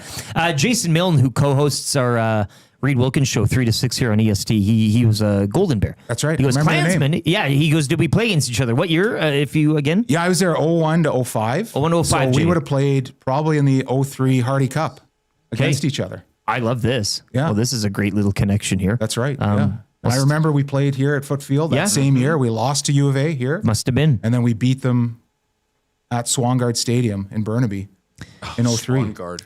Matty V is back Dave. in. Oh, yeah. Laugh out loud. I am allowed back in Macklin, actually going back this weekend. Take it easy, fellas. So. News to me. That's good to hear. Breaking news. I love it. Well, let's dive into this one then, I guess. And again, you can get this, and I'll just say the deal as you pour them out here. It's a 4-pack, the 473 mils, $11.99 right now at Sobeys and Safeway Liquor. So stock up on these again for tonight as the weather gets. I mean, this is a perfect beer to have at a perfect time. And let's just open it up right now. Text Beer Me 780-218-9999. You'll go into the big drum, and one of you will win $50 to Sobeys and Safeway Liquor. Scuba Steve, greatest kicker ever, Dave Cutler. Yes. Also, Simon Fraser. So thank you, Scuba Steve, there. And a great rugby player, Dave Cutler, as well. That's Canadian ball, baby. Oh, yeah. Yeah, not too far separated. It looks great. I'm just going to, and you know more about the beer, obviously, here, but I'm just going to read. The seasonal favorite is brewed with a unique blend of sweet and sour cherries. Each glass a lush and creamy, fruity aroma and flavor reminiscent of Black Forest cake. That's right. So there's a lot going on. Yeah. So it is a fruited porter, so you'll probably get that cherry on the nose initially. Yeah. It's a 6.5% ABV, which seems a little bit high, but once you start getting into it, my personal opinion is I don't think it drinks that way. And then as the beer warms up a little bit, yes, you'll get some different taste profiles coming out, which is quite unique. And to the point you made, season's changing a little cooler out there. Great time to switch maybe your beer style or beer consumption style and dive into a porter. So I love the porters, Like I just that is my. And again, as you said, when it warms up a bit, you don't want to have this room temperature, right? But it doesn't need to be ice cold in a frosty mug either. I wouldn't say that's the best way It's to a drink different type of beer for a season. And you can see quite dark in color profile, etc. A little bit more silky looking on the foam. So I did pour one for Troy, but we'll give that to him. Oh yeah, he'll be. He's probably already had 3 or 4. To SFU. SFU. I like that. Long That's live a good touch. SFU Yeah. football. Yeah. Cheers.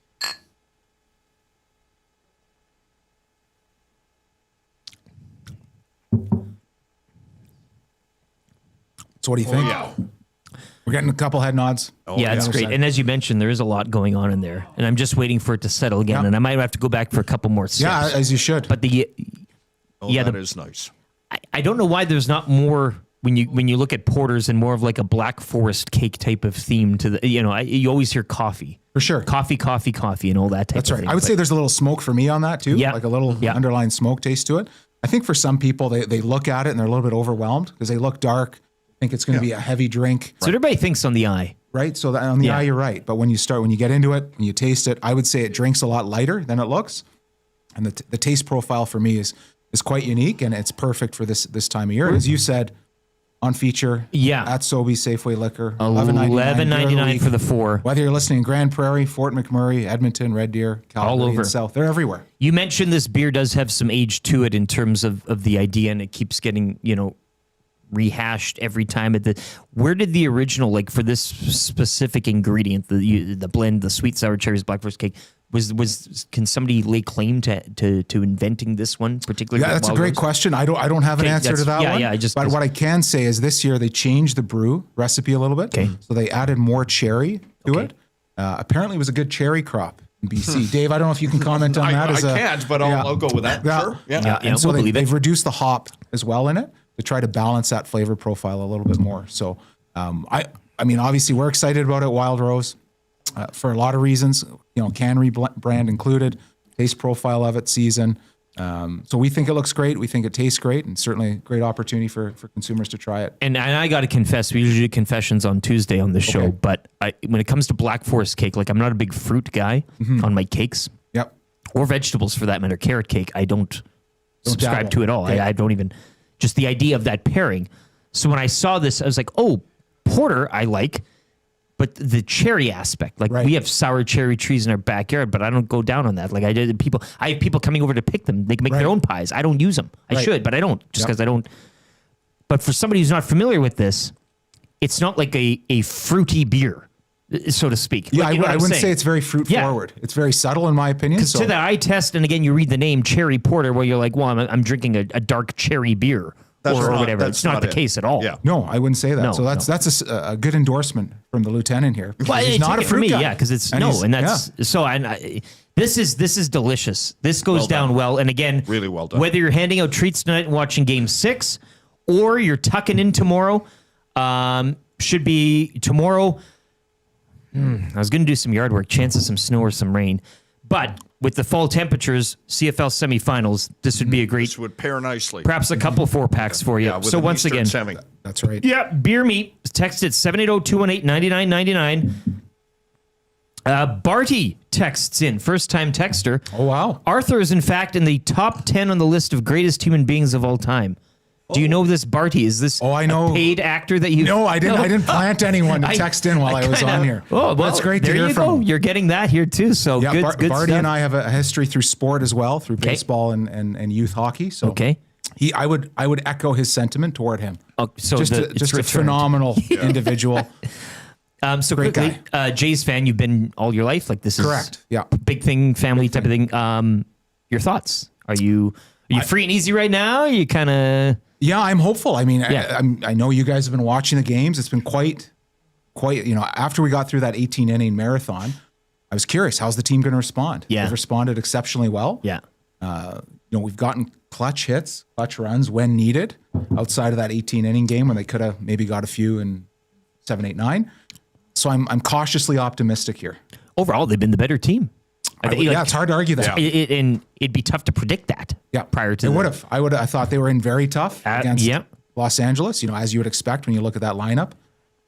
But they've gotten enough runs to the starting pitchers of LA, and that bullpen seems to be a little unpredictable for the Dodgers. Absolutely. That's the weak link there. Plans for tonight. What are you getting up to? How are you consuming it? I love some advice because this is a tough one, right? It's prime trick or treating. I've got three kids. It's a Friday. Oh, you got go who are geared up to go trick or treating, but also to watch the Jays. Sure. So I'm trying to figure out the best way. Do I listen while we trick or treat? Do I just let them run wild? Put air tags on them or something. That way I can track them. Go off. Okay, Yeah, go off. That. Air tag your kid and say all the best. Yeah. So, have a realm. But what a night. Halloween on Friday. Game 6 of the World Series. It's all coming together. Yeah. And I'm going to say it. I've said it to everybody. I truly hope the Dome is filled tonight with people in full costume. That would because be if great. you win the World Series on a Halloween Friday and all of the historic pictures are that of sexy this and sexy that, That's right. and whatever the case is, I need it. I need that to happen tonight. There we go. So, well, good luck tonight with everything. The trick-or-treating. Thank you. The handing out things. I guess afterwards you go home and then hand out, or is that? Yeah, I might leave the bowl, which is a risky move at the front door, right? Like the please take one, and we'll see how that goes. The honor system. The honor system. I do have a doorbell cam, so I'll find the kid if they empty the whole bowl in their bed. You're keeping track, yeah. That's right. Once again, the Wild Rose Brewery Cherry Porter, $11.99 for this 4-pack of tall boys. You can get it Sobeys and Safeway Liquor, as Arthur mentioned, province-wide, wherever you are listening this morning. Get even outside the boundaries of the provincial border, right? I mean, Sobeys and Safeway Liquor, you can kind of you can find these wares and these beers and get them, consume them, get it. It's a great porter. Again, from a not a big fan of the cherry fruit. It's not as in the name. It's a great porter, delicious beer, 6.5. It'll get you good tonight for Game 6 of the World Series and tomorrow for the CFL semifinals. Once again, Beer Me, 780-218-9999, and you could win $50 to Sobeys and Safeway Liquor. We'll play you out with a little Monster Mash here. Arthur, thanks again for joining Thanks, us, man. guys. Really appreciate Happy Halloween. Happy Halloween, man. Happy Halloween. Go Jays. Go Cheers. Jays, indeed. Okay.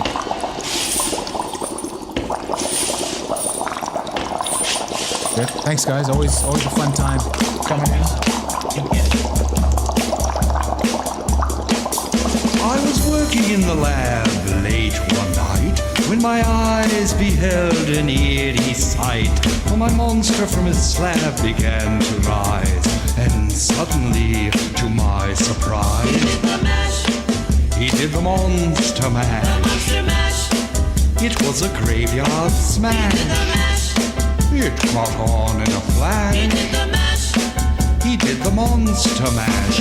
From my laboratory in the castle east to the master bedroom where the vampires feast. The ghouls all came from their humble abodes to get a jolt from my electrodes. They did the monster mash. It was a graveyard smash. It caught on in a flash. They did the monster mash. The zombies were having fun. The party had just begun. The guests included Wolfman, Dracula, and his son. The scene was rocking, all were digging the sounds. Igor on chains, backed by his baying hounds. The coffin. Hey, that's a little Bobby Boris Pickett with the monster mash. I told you back in the days of producing a Low Tide show, and I played this for every return, and it just he started to give me the look like, are you serious? Are you kidding me here? But a song truly that you don't want it, nor should you hear it at any other time that's of just the it. year. Yeah. You play it once, or in our case, 12 times, and you leave it. And when you hear it coming again for the 12th time, it's a little maniacal. Like it starts driving you a little I know kooky. I told you off air, but I was Dracula's son in an elementary school live performance of that song. So I rose from the coffin to the cheers. The well, there were no cheers. Yeah. You know, of a disinterested elementary school in Vancouver. Yeah. There was just a lot of people staring, and then I think we all danced at the end. It was really awful. It's like Charlie Brown. You kinda, a little like dance Charlie and- Brown, yes. I like Garafolo said, his kids were doing the parade. That's you dress up, you walk around the hallways. Yeah. But back in my day. Oh, well. Yeah. Halloween was a little different, hey? Kids, run to the store and get dad some cigarettes. Yes. You also had a costume that was probably you were toying with the idea of wearing it today, but no, not suitable in this day and age. No. And Corey Symes texts in here. Once again, beer me, 780-218-9999. Last chance, $50 Sobeys Safeway Liquor. And we thank Arthur for his time from Wild Rose Brewing. Corey Symes says, guys, what is this? Where is the Mike Tyson version? Funny you should ask. As per Nielson Show tradition, Mike Tyson and Bobby Brown You duet say it, we play it. of the Monster Mash. As we get into the rap for William Huff, if you want your place to look as good as ours, check out WilliamHuff.com. The team, Bruce Simpson, the team, they do great work rapping the city and the province in business since 1952. You know they're incredible at what they do. WilliamHuff.com. We'll get to what we've learned and all that. But yes, without any further ado, Mike Tyson, Bobby Brown, Monster Mash duet. Welcome back. Happy Halloween. I'd like to alert the television and radio Hall of Fame, right? If you're watching right now, this is about to go in the archives amongst the greatest moments in television history. Here they are, Mike Tyson and Bobby Brown with Monster Mash. I hope you're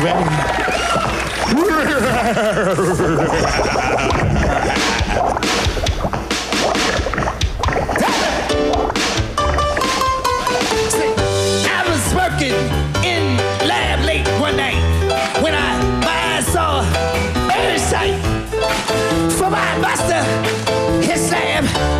Suddenly, to my surprise, he did a master mash. He did a master mash.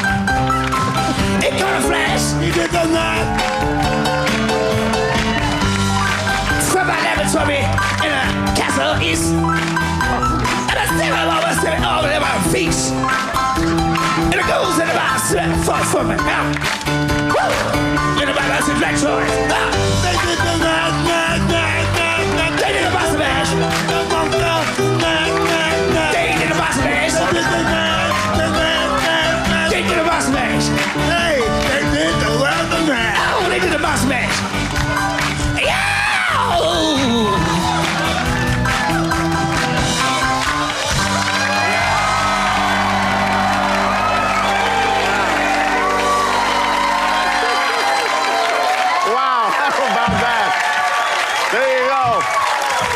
Mike Tyson and Bobby Brown.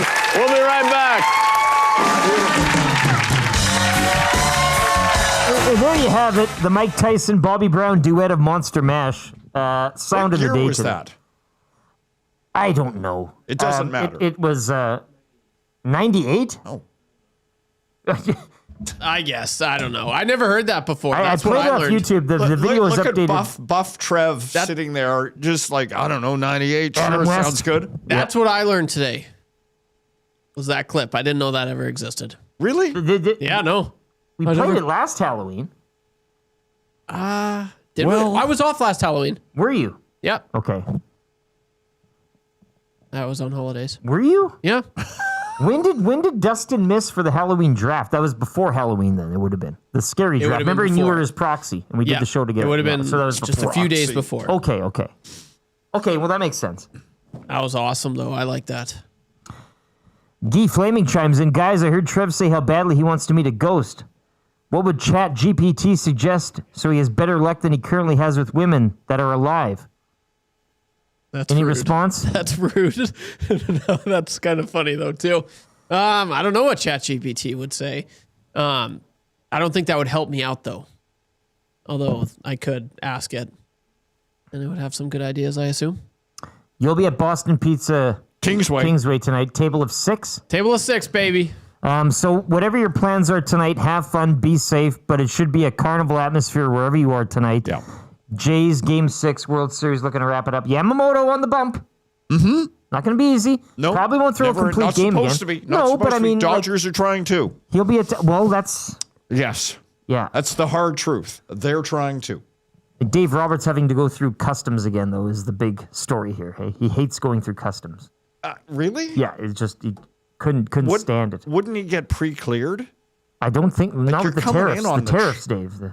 Oh, the tariffs. Yeah. Yes, the tariffs. But wouldn't you, as you're the LA Dodgers, I mean, wouldn't you just get pre-cleared and then you fly in on the charter? Should have drove. Fly to Buffalo, take the bus. It'd be easier at the, right? Shovelhead texts in, Eric, you sound like you're speaking into your hands. I'm listening online. Not sure if you've addressed this already. Well, if you are listening online, iHeart, TuneIn, radio app, or 95.7 Cruise FM, I am wearing my ape mask right now. I had it on my head. He's Roddy McDowell. Yeah, I thought for the wrap I'd put it on full costume. I did have the goat helmet, which I can't. Sure. I mean, I can't even breathe in the thing. So Greatest I thought I was of all kind of time. getting the spirit here for the wrap. You can put up with me with 5 more minutes of me speaking into my hands or the monkey mask. What did we learn on the show today, gentlemen? I think we learned a lot. Maybe not necessarily relating to sports. Oh, very little of sports. No, I mean, it wasn't clear. nothing. Nothing newsworthy broke. We know that the Jays are closer to grabbing a World Series. George Springer back in, expected to return tonight. Oblique injury. Somebody said he could have played Game 5. Yes. So I mean, I heard Buck and Dan Schulman talking about he's got a helmet on. That's a bump, man. That's huge. Oh yeah. So we'll see, and we'll see what condition he's in, I guess. But yeah, George Springer was 2017 MVP, right? World Series MVP when he was with Houston. I think. Well, with an asterisk attached. Yes. Dave. Still had to hit the ball. You sure did. Still had to hit it. Whether you're wired up or not, you still have to play the game. Yeah, Yeah. exactly. That's what they say. John Boy ruined it for everyone. We did the mask, the monkey mask, Bob Lon Lloyd. Okay, Trev, did you learn anything today in terms of, we shared our movies, our ghost stories, anything like that? You pulling anything? Yeah, that clip that we just played, Mike Tyson, Monster Mash, that was new. Yes. I learned that. I learned Cherry Porter. I'm a Cherry Porter kind of guy, Dude, man. this beer hit. Yeah, this once is again, perfect. $11.99 Sobeys and Safeway Liquor for the 4-pack. Get the deal today. Not my first beer at 9 a.m. might be my best beer at 9 a.m. I'm telling you. I'll agree with you there. I'm yeah. telling you, there's nothing better than having a brewski at this time. Like it tastes, I don't know what it is, the flavor. What's I don't know damn good is what it is. Yeah. I'll simplify it for you, But Trev. a It's really beer, good. but a beer at this time of the day it tastes way better than later at night. I don't know what it is. I'd love to know the science behind that. Well, I'll check in with you tonight around midnight at the Beebals, and then you may want to revisit your answer, but that is still very good. Absolutely. Royal Pizza text of the day as the hangout is coming up in a couple minutes. Scariest film I've ever seen was the Bouchard 25-26 highlight pack. Big uke. You hit it out of the park with that one. You're going to Royal Pizza. We'll be in touch. Or you can just swing by the studios and pick up your GC. Real quickly, Dave, thanks again for pinch hitting this morning for Dustin Nielson. He'll be on the call tomorrow at Montreal Bombers and Alouettes. I want to thank all of our sponsors, of course, Royal Pizza for text today, the Paris Drew's Inbox, 780-218-9999. Weiss Johnston, the presenter of the Nielson Show, 10% off any new train furnace, AC, or heat pump installation for today. That's October, so you got one day to do it. Check them out at wjsportstalk.com. Our guest today for the Firehouse Hotline, Firehouse Subs, if you're looking for something delicious tonight. Chris Johnston, of course, he joined us for GS Construction. Mike Garafolo for Mobile One. Great guest, great addition to the show from the NFL Network. Popeye's Louisiana Kitchen Studio. Get down on that 3-piece bone-in chicken for just $8. Order that tonight. Hell, order a whole bunch and give them out as a treat into the treat bags. Yes. For your trick-or-treaters. Exactly. And Play Alberta as well, presenting sponsor of Edmonton Sports Talk, is Hour 3 of the Nielson Show wrapping up here.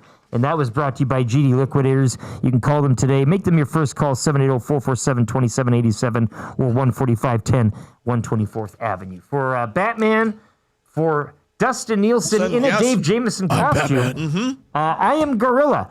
Hangouts coming up next. Keep it locked on YouTube. The autoplay will take you right over. Have a great weekend. Go Jays, go.